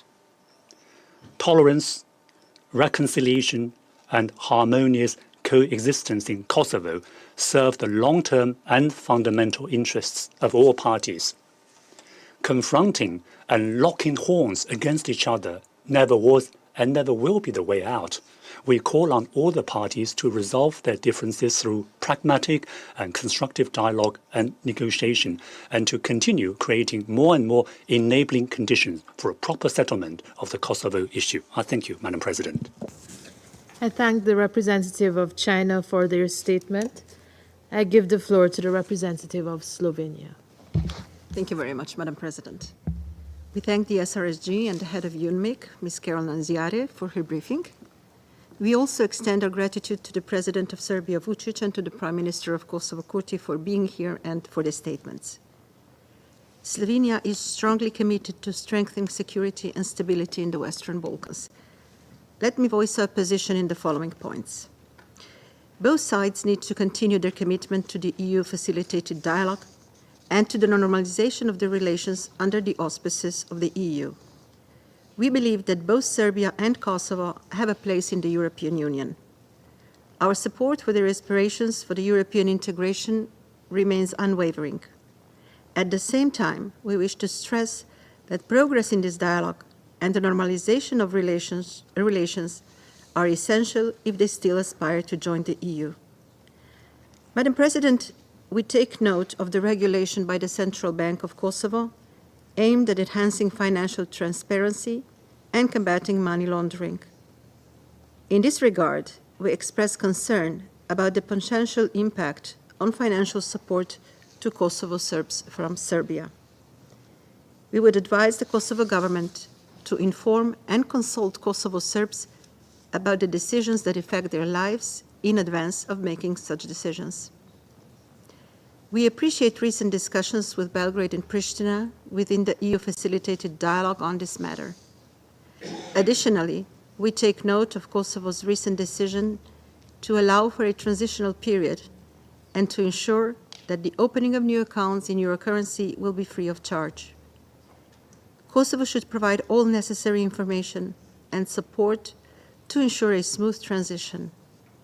Furthermore, we call on both sides to refrain from any unilateral action that may impede the ongoing efforts towards normalization of relations. Third, some concerns remain with the slow progress of the report on the attack in Banjska last September. Perpetrators of that attack must be held accountable. We also underscore that violence against KFOR personnel is equally unacceptable. Strengthening independent judiciary and rule of law institutions is crucial to ensure accountability. Madam President, Serbia and Kosovo can work together. We commend the recent agreement on mutual recognition of vehicle license plates and encourage both sides to take further positive steps. In time of increased tensions, it is imperative for both parties to step back, foster trust, and engage through diplomatic means towards reconciliation and peace. The implementation of existing commitments must be swift and without preconditions. In conclusion, Madam President, we call on Belgrade and Pristina to implement the agreement on the path to normalization between Kosovo and Serbia and its implementation annex. This action will be the most productive pathway forward for the well-being of people in both parties involved. And finally, I want to express our gratitude for the work carried out by the UNMIC and KFOR. I thank you. I thank the representative of Slovenia for their statement. I give the floor to the representative of Algeria. Thank you, Madam President. I welcome the presence at today's meeting of His Excellency Mr. Aleksandar Vučić, President of the Republic of Serbia, and I thank the Special Representative of the Secretary General, Madam Caroline Ziadek, for her briefing.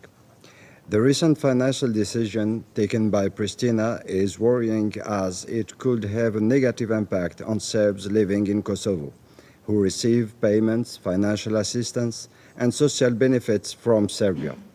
This unilateral decision, taken without prior consultation with Serbian authorities, might have a severe impact on many hospitals and schools providing essential services to the Serbs living in the region, which functioning depends heavily on Serbia's funding.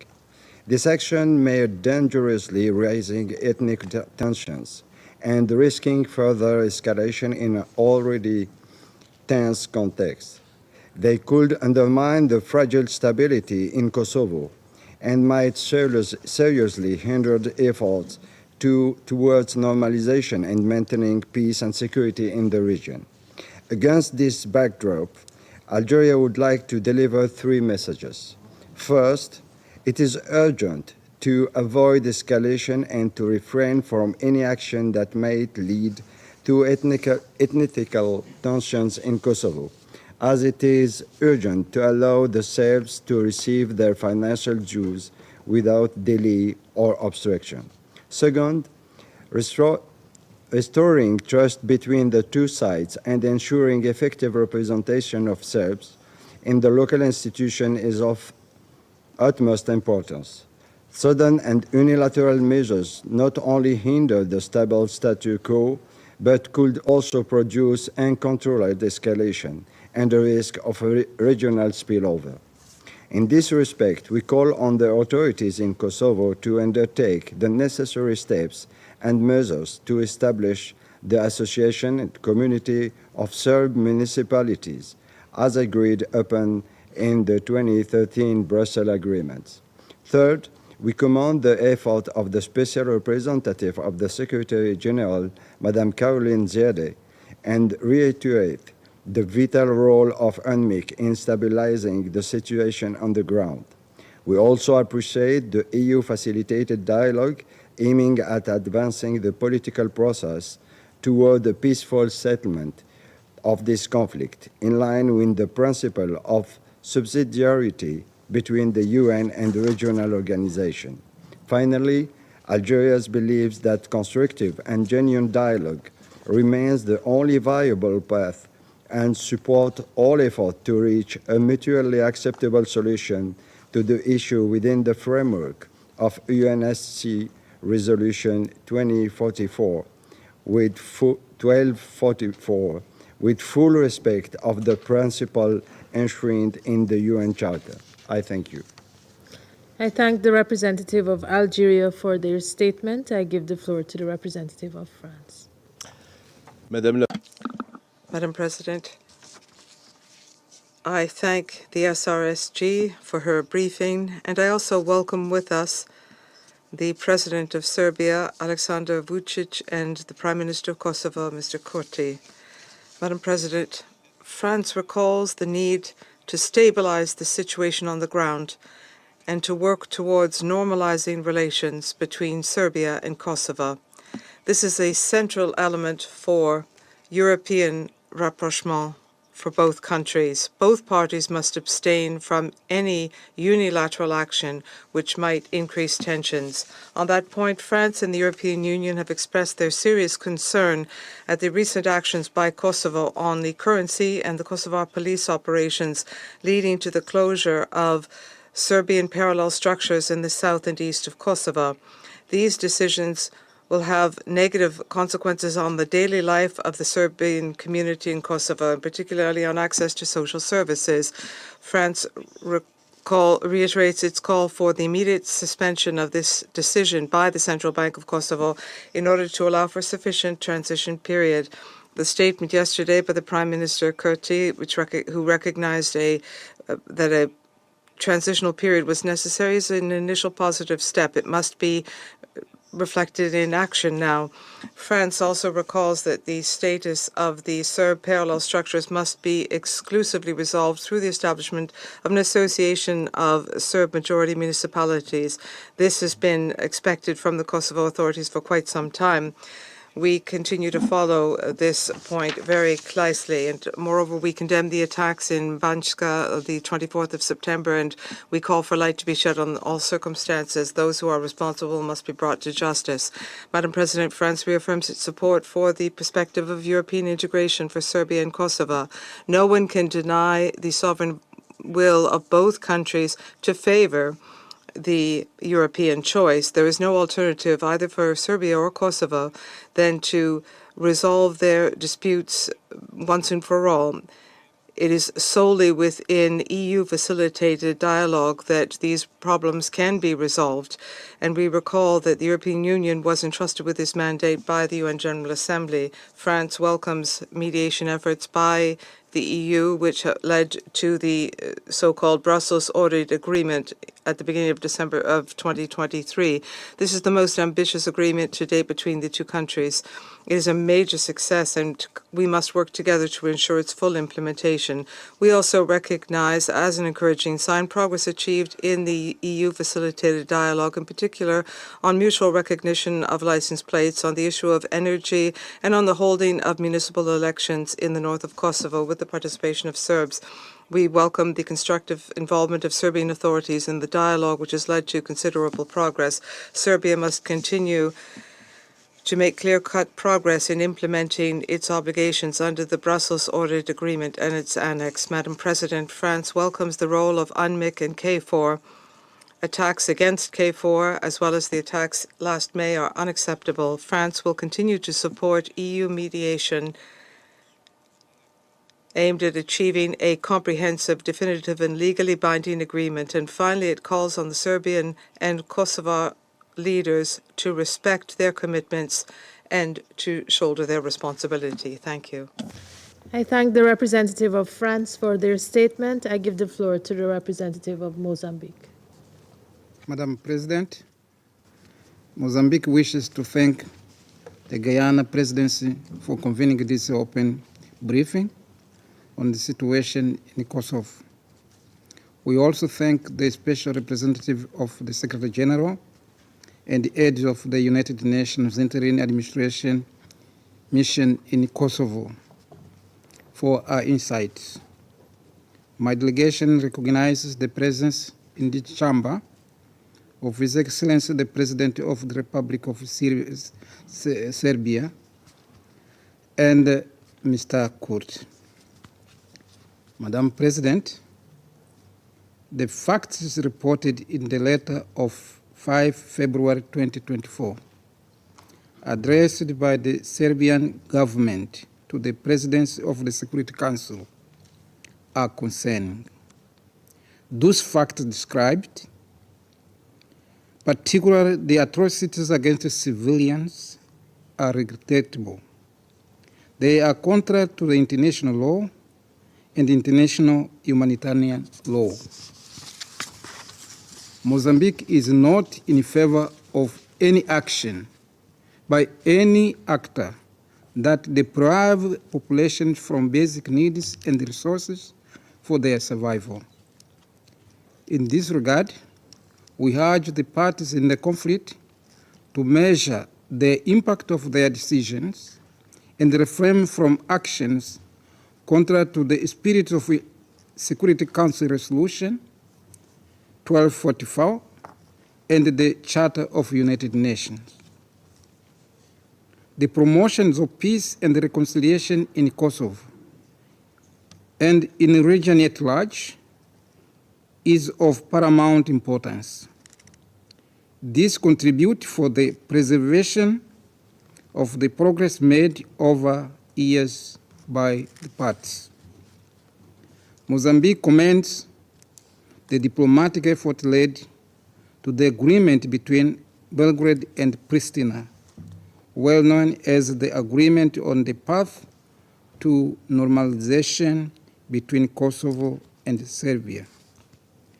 This agreement is a milestone achievement which was facilitated by the European Union. We see it as a clear example of the central role that regional organizations can play in promotion of international peace and security.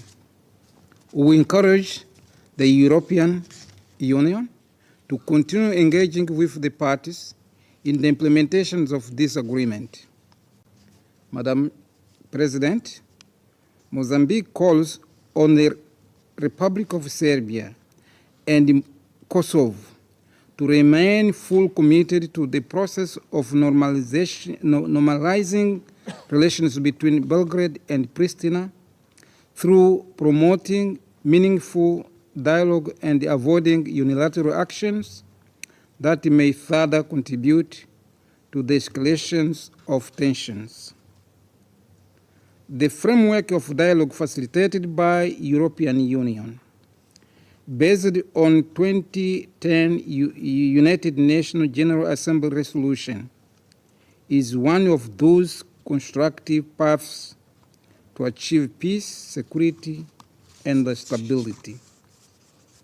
Particularly, we call the parties to make every effort to find solutions by political and diplomatic means. The participations of key actors and stakeholders, including women, young, and civil society, is important for success of reconciliation process. Continued engagement by international community is also critical in this process of building peace. Madam President, Mozambique reiterates it is unwavering support to the United Nations Interim Administration Mission in Kosovo and to the efforts made by regional actors aimed at promoting peace and stability in Kosovo, Metokia, and the region in general. I thank you, Madam President. I thank the representative of Mozambique for their statement. I give the floor to the representative of Japan. Madam President, I thank Special Representative of the Secretary General, Ms. Caroline Ziade, for her briefing. I would like to extend a warm welcome to President Vučić and Prime Minister Kurti to the Security Council. Japan has built a long-standing friendship with both of your countries. As friends, we are concerned about the current situation in Kosovo. Any actions that could lead to further escalation should be avoided for the sake of the people in the region. Madam President, we note the recent regulation of the Kosovo Central Bank, KCB, on cash operations. This measure was implemented as part of the fight against counterfeit money and money laundering to ensure transparency of cash flows in Kosovo. Having said so, we are concerned about the impact of the regulation on the everyday lives of the many Kosovo Serbs who use the Serbian currency and may therefore be disadvantaged. We understand that Kosovo, as a sovereign nation, requires such measures. However, policies that directly affect the lives of citizens should not be rushed but approached with full and transparent communication. Thus, we echo the messages coming from Queen embassies and other members of the international community to Kosovo to proceed with caution in order to avoid increasing tensions by addressing the impact of the regulation. Madam President, taking this opportunity, we reiterate that the normalization of relations between the two countries through the EU-facilitated Belgrade-Pristina dialogue will contribute to peace and stability in the Western Balkans. In this regard, the issues raised today should also be discussed further in the framework of that dialogue. In conclusion, Japan remains committed to supporting the international community's efforts to promote peace, stability, and reconciliation in the region. We stand ready to work with all stakeholders to achieve this goal. I thank you. I thank the representative of Japan for their statement. I give the floor to the representative of Switzerland. Madam President, I thank the Special Representative of the Secretary General for her statement. I would like to welcome Their Excellency President Vučić and Prime Minister Kurti. Your presence here today testifies the importance you attach to this discussion. In this time of tension, measured and careful words and actions are called for. We call for your personal commitment. The call reflects Switzerland's deep commitment to peace, economic development, and security in Western Balkans. For a quarter of a century, we have been working alongside numerous national and international actors to achieve this, including reconciliation and easing of inter-ethnic relations. Progress has been made in terms of coexistence. However, these advances are now threatened by deep-seated tensions. And these tensions reached a new level with the attack in Banska last September.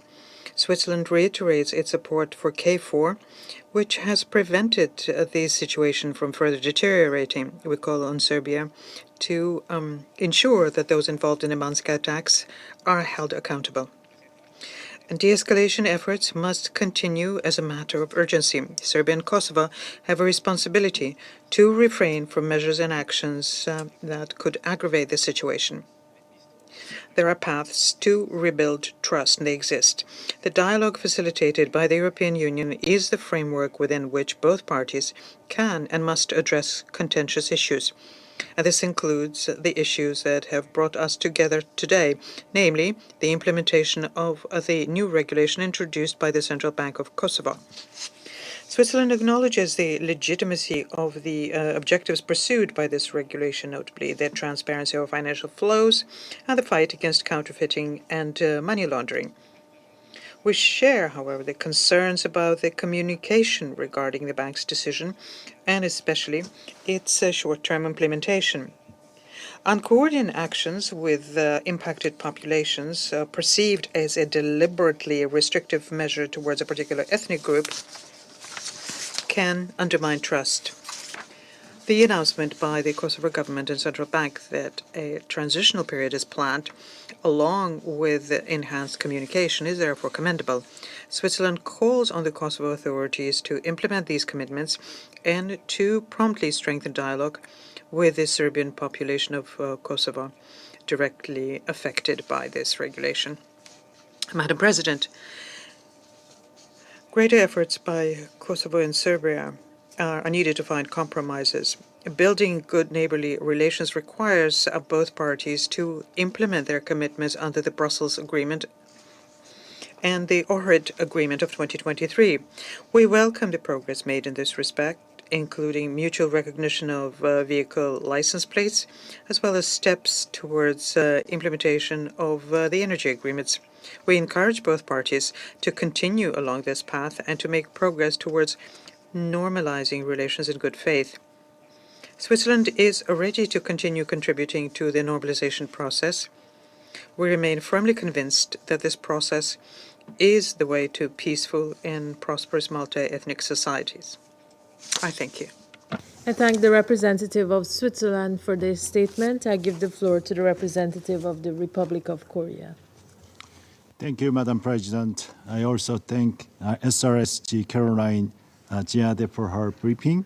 My delegation also warmly welcomes Presidents Alexander Vučić and Prime Minister Albin Kurti to the Council. Madam President, when Serbia and Kosovo agreed to resume negotiations to normalize relations based on the EU proposal in February of last year, it was welcomed by international community, including the Republic of Korea. Korea hopes for reconciliation and peace and prosperity in the region, which has experienced a turbulent and heartbreaking history in modern times.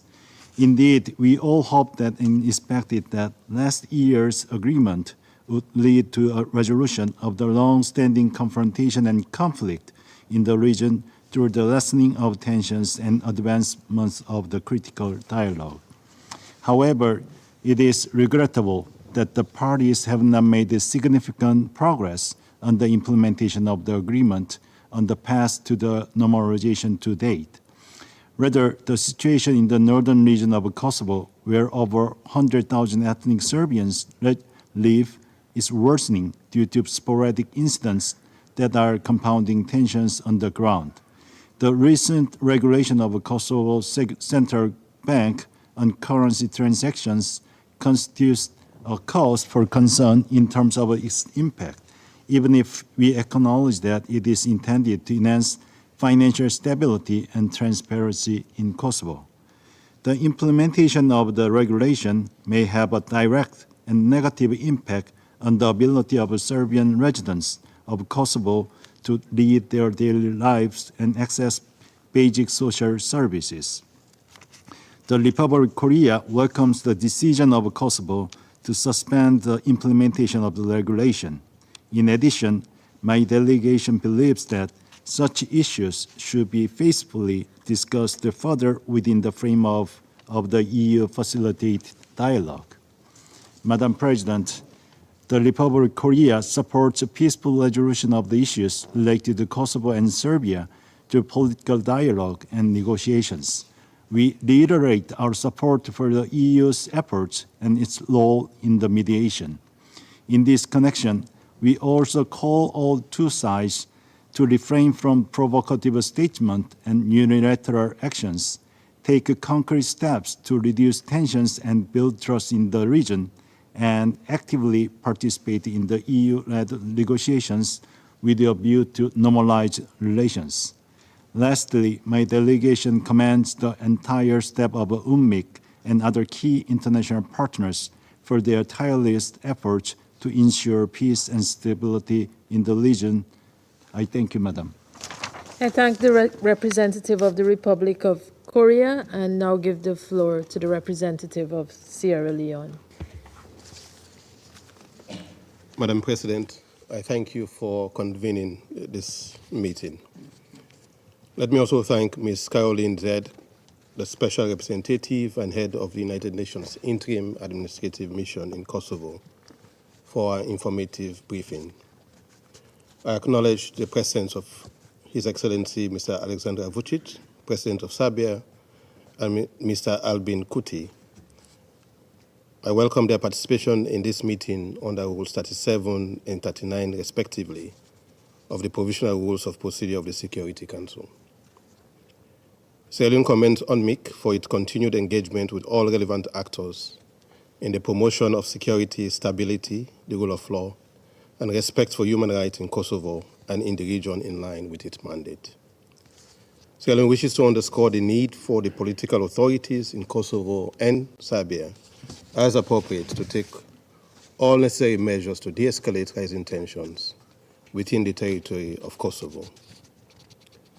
Consistent with the provisions of Security Council Resolution 1244 and the general principles on a political solution to the Kosovo situation, adopted as Annex 1 to that resolution on 6 May 1999, Sierra Leone calls on the political leadership of Kosovo and Serbia to constructively engage in dialogue to ensure the attainment of critical institutional reforms, to engender peace and normal life for all inhabitants of Kosovo, and the advancement of regional stability in the Western Balkans.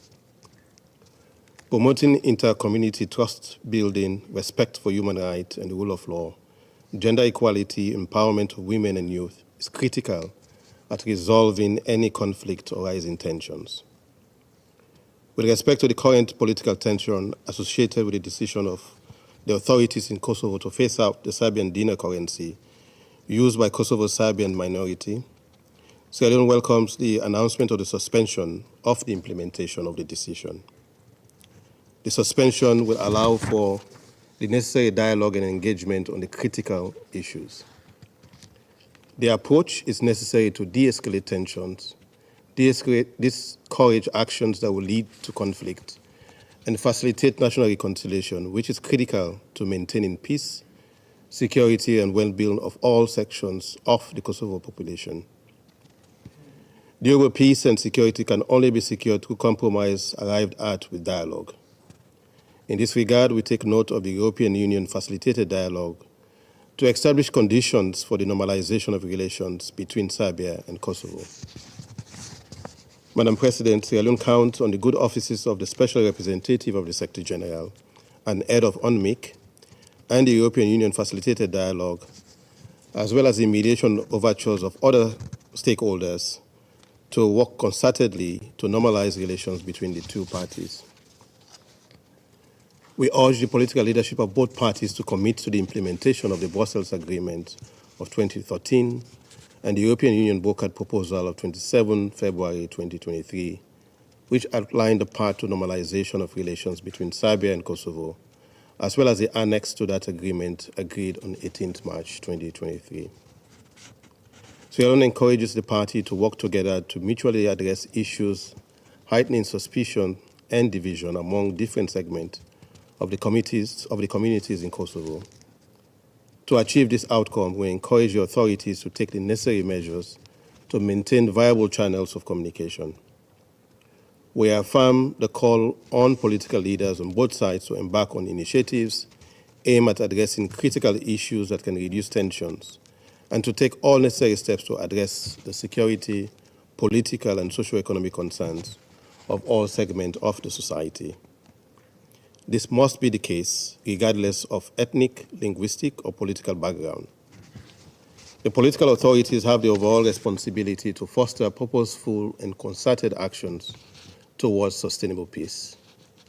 In concluding, Madam President, Sierra Leone calls on the political leadership in Kosovo and Serbia to exercise caution and restraint. This is to diffuse tensions and pursue the path for dialogue to attain peaceful resolution of all disputing issues. Sierra Leone, as a post-conflict country, has shown that peace can be achieved through dialogue, compromise, and mutual understanding. As Albert Einstein observed, and I quote, "Peace cannot be kept by force. It can only be achieved by understanding." End of quote, and I thank you. I thank the representative of Sierra Leone for their statement, and I give the floor to the representative of Ecuador. Muchas gracias. Thank you very much, Madam President.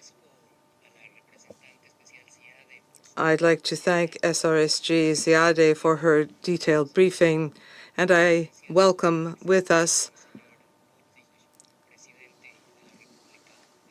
the presence of the President of the Republic of Serbia, as well as the Prime Minister of Kosovo.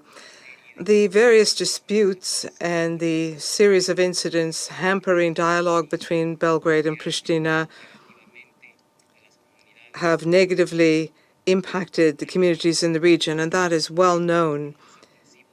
The recent measure providing for the exclusive use of the euro in financial transactions, doing away with the use of the Serbian dinar in areas predominantly inhabited by ethnic Serbs, has left the international community with many questions, particularly because of the possible impact it will have on public service institutions, as well as on schools and hospitals, and also on the many ways in which it will impact the basic rights of the communities in question.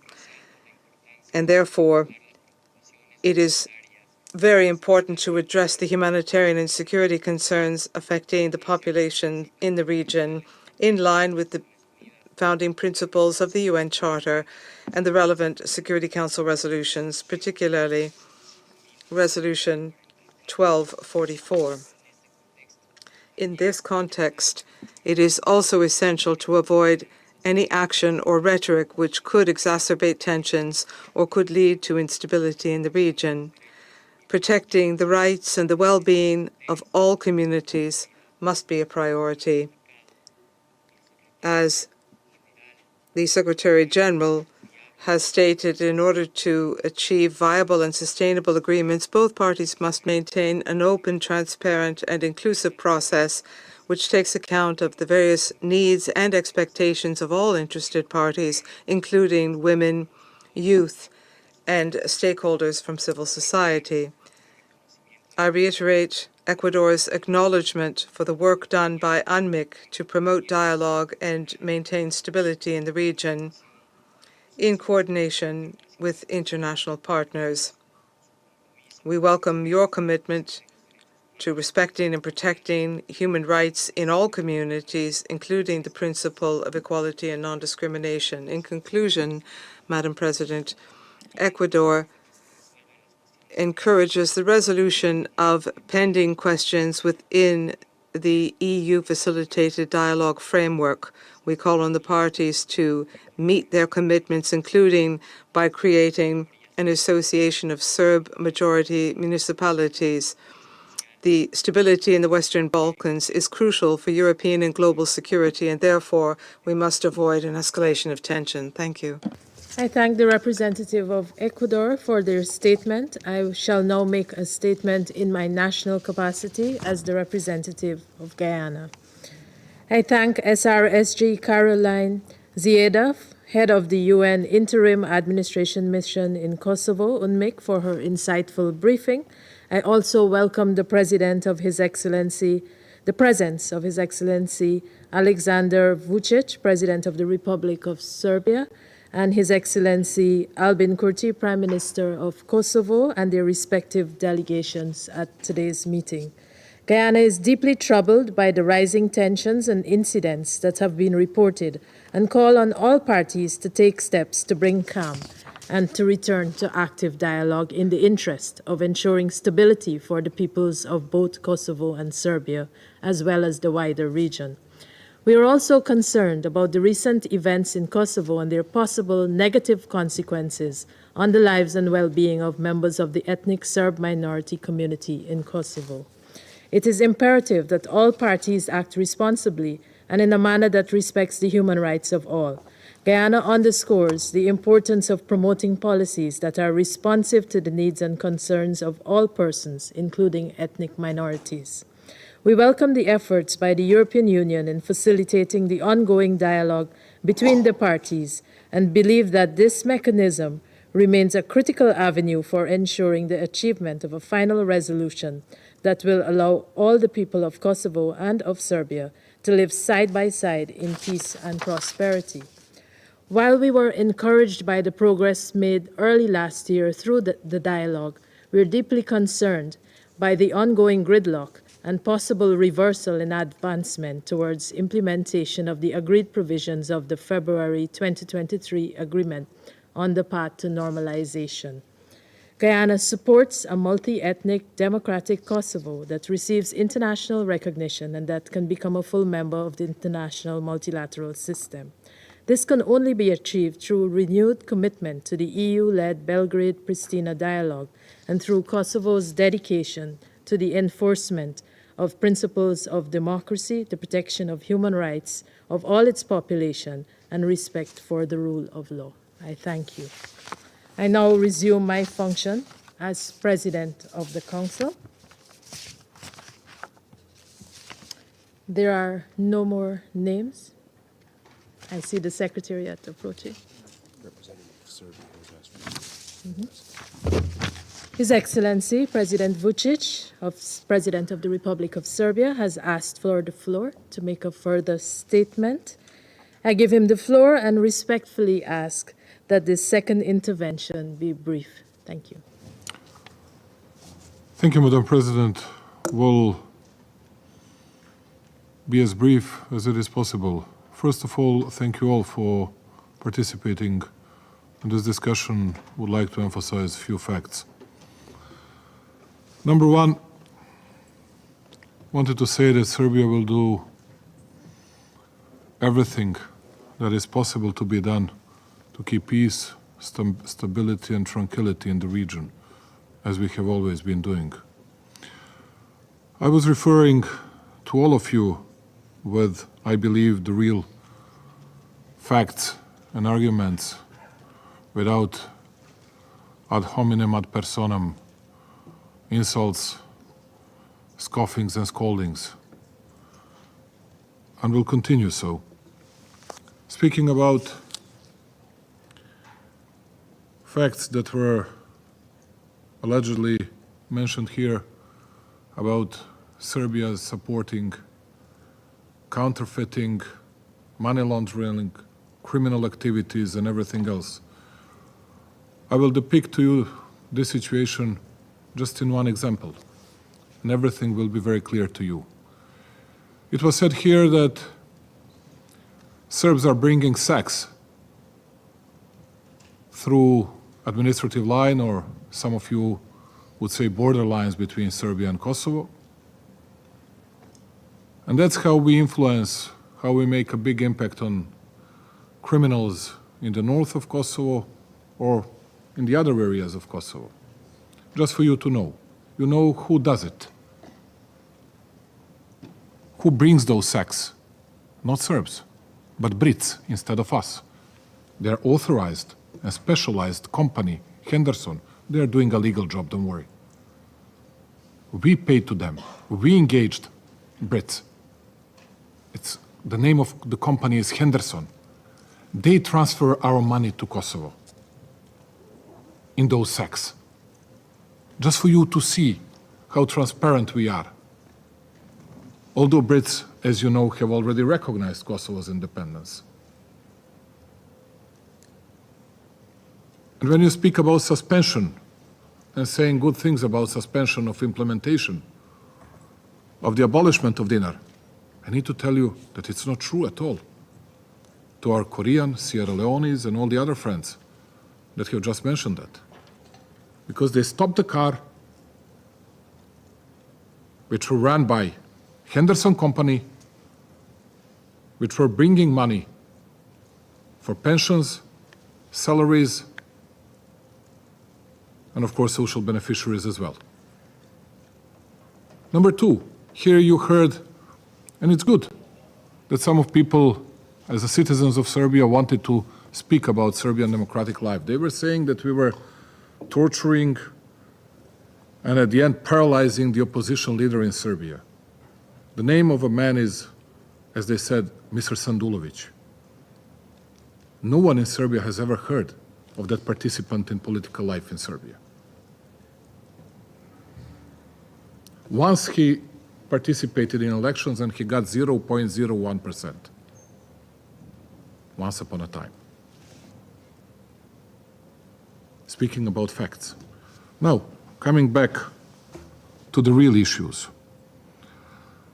Here, most of those countries that, not in adherence with the UN Charter and UN Resolution 1244, have recognized Kosovo's independence, try to find a sufficient excuse and justification for everything that Pristina was doing, and a fact that something happened on 24th of September, which we as a state condemned. But someone has to explain and someone has to say what has really happened and why I was not mentioning that in my intervention. First of all, it's not good that we didn't hear anything about killing attempts of Serbian kids because they were carrying Christmas tree, and some other people as well.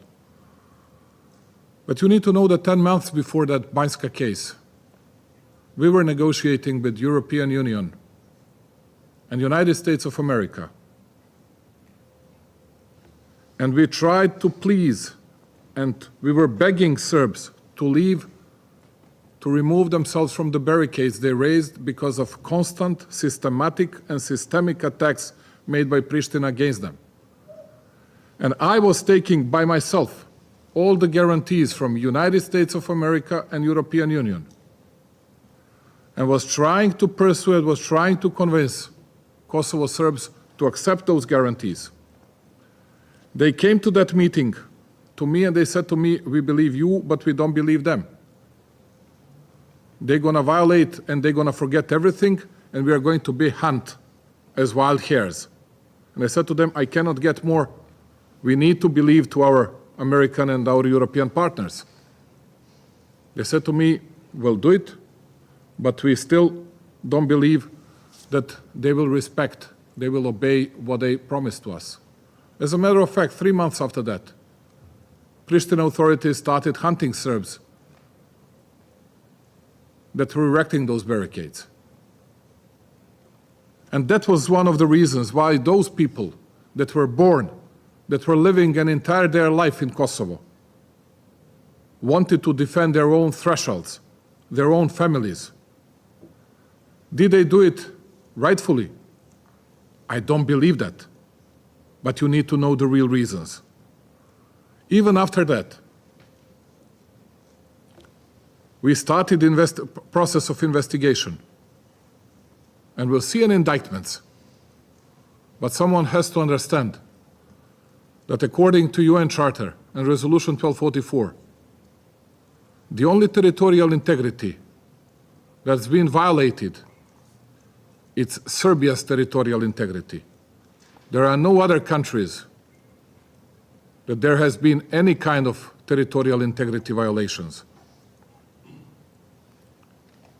And finally, I need to thank to 109 countries within the United Nations that did not recognize Kosovo's independence, to those 109 nations in the world that are stick to the UN Charter, Resolution 1244, and also to say, because here it was mentioned that Serbia is an extended hand of Russia. As a president, proud president of Serbia, I am saying to all of you, and as you can see, it's easy for me to look at your eyes and to say that Serbia is an independent, sovereign, freedom-loving country, that we are not puppets of anyone, neither of United States of America, Russia, or any other country in the world, and that will remain so. And that's why I'm so proud that I saw our beautiful flag hoisted here in front of this building of the United Nations. Thank you once again for listening to me and for giving me an opportunity to speak to you. Thanks a lot. I thank His Excellency, Mr. Vučić, for his statement. Mr. Albin Kurti has also asked for the floor to make a further statement. I give him the floor and also respectfully ask that he keeps the intervention brief. Thank you, Madam President. Dinar has not been banned in Kosovo. Serbian citizens, and not only them, they can have dinars. You can own dinars, but euro is the only currency as means of payment. In previous century, before liberation, we had dinar as means of payment. We were under occupation.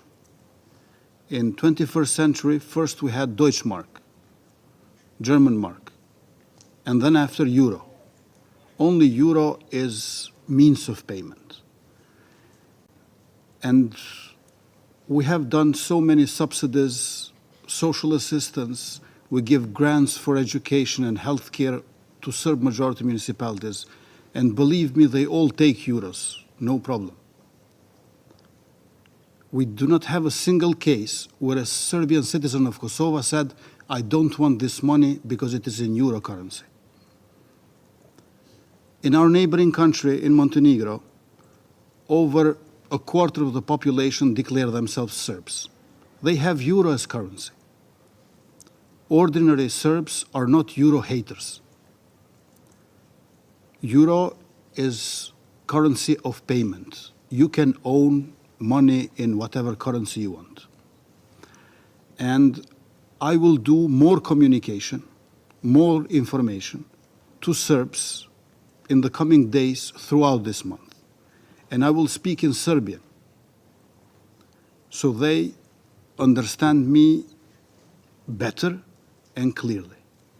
Because we who were under the occupation of Serbia, we knew the language, Serbian language, but they did not learn our language because we're oppressed and dominated. As you know, throughout the world, similar cases, where the colonizer does not know the language of the colonized, but the colonized knows the language of colonizer. And I will speak in Serbian, that I have nothing against Serbs. I have friends who are Serbs. I have a minister who is a Serb, Nenad Rašić. His deputy is a Serb, Radojica Radomirović. Deputy Ombudsman of Kosovo, Srđan Sentić, is a Serb. My party in the parliament with secret ballot voted Srđan Sentić as Deputy Ombudsman of Kosovo. I have appointed as one of 4 members of board of Trepča, which is biggest company for mines and minerals, Dragiša Krstović from Leposavić, a Serb, a great lawyer. I do not believe that ethnic differences bring conflict. On the contrary, diversity, multiplicity is the state of being. But for political interests, economic interests, ethnic differences can be employed. And we are fighting that. I'm a social democrat who believes in people, who thinks that people are good. Criminals are individuals. No community is a criminal community. I want to be very clear about this. There are such things as criminal structures. But never a community, never a people is criminal. Never. And I don't equalize states with people. We need states, but I believe that people are always even better than states. And I want to communicate and cooperate with Serbs in Kosovo. But we also need Central Bank of Kosovo to communicate and cooperate with National Bank of Serbia. We wrote a letter to them. I hope we're going to get an answer. And believe me, Madam President, converting car plates from KM into RKS was much more difficult, because in RKS, car plates of our republic, you have R for the republic. The conversion is full. They switched from Serbian car plates into Kosovar ones. In Euro, you don't have Republic of Kosovo at all. So if they switch from car plates, it's way more easier and logical to have faster and smoother conversion from dinar into euro as means of payment. There are 4 branches of commercial banks in the northern part of Kosovo. We have 10 commercial banks. 8 are foreign, 2 are Kosovar.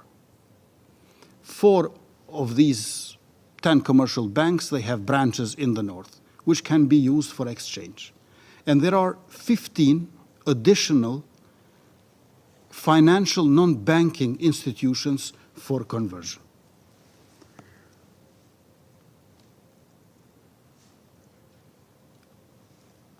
I have been criticized for unilateral action, but I am Prime Minister because Kosovo is a republic. If my country wouldn't have been a republic, I wouldn't become a Prime Minister. So I defend the interests of a democratic republic.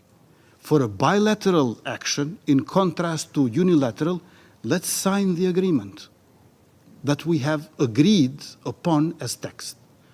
Mr. Vučić and myself, we agreed on a text on 27th of February last year in Brussels, and implementation annex in Ohrid, North Macedonia on 18th of March.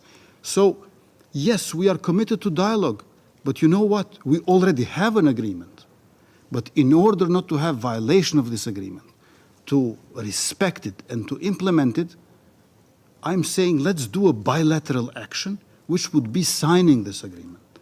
So we adhere with our signing to the spirit and the letter of it. Here we have heard a critique, an opposition to NATO intervention, which saved my people. 25 years ago, 19 countries got together to stop the genocide of Milosevic's forces in Kosovo. 19 countries got together to bomb a European country. It must have been very bad. Otherwise, it doesn't happen. Sometimes 19 countries cannot agree on a press release. How come that in 1999, 19 countries agreed to bomb Milosevic's Yugoslavia? It was very bad. And even then, President of the Russian Federation, Boris Yeltsin, knew how bad was the situation in Kosovo. He was talking to former American president, US President Bill Clinton, several times per week, trying to find a peaceful solution. It was very bad in my country. NATO intervention saved us. Milosevic died in Hague, facing trial, not waiting for the sentence. So I understand that some of you oppose NATO intervention, but you have to be in my country in the spring of 1999 and to understand at what kind of grave situation we were, a humanitarian catastrophe.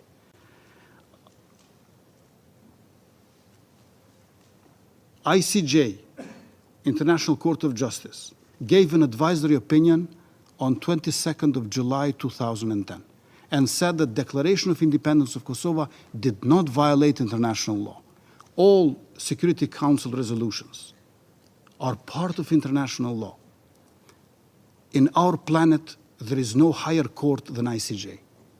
And ICJ said that declaration of independence of Kosovo did not violate international law. Within international law is also Resolution 1244 from 1999. So legal debate on justification of our independence is basically over. And the last thing I want to mention is that in all Serbian tabloids these days, we see in front pages fantasizing revenge of Kosovo on Serbs. We are not going to take revenge. Yes, over 10,000 unarmed civilians have been killed, 20,000 women raped, but we are not going to take revenge. I want justice, and justice is justice by not being revenge. So it is very important to emphasize that in order to have peace between Kosovo and Serbia, normal relations, they have to quit fantasizing that we're going to take revenge.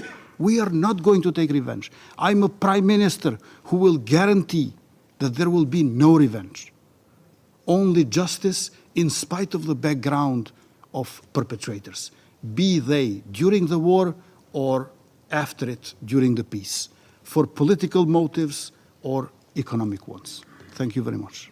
I thank Mr. Kurti for his statement, and I have no more names inscribed on the list of speakers. I note that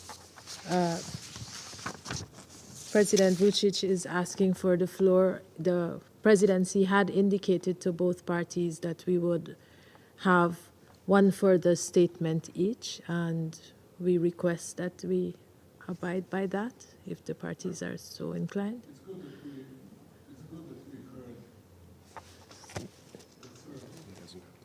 Sir, you don't have the floor at the moment. Yeah, yes. So there being no further. Thank you, everyone. The meeting is adjourned. Thank you.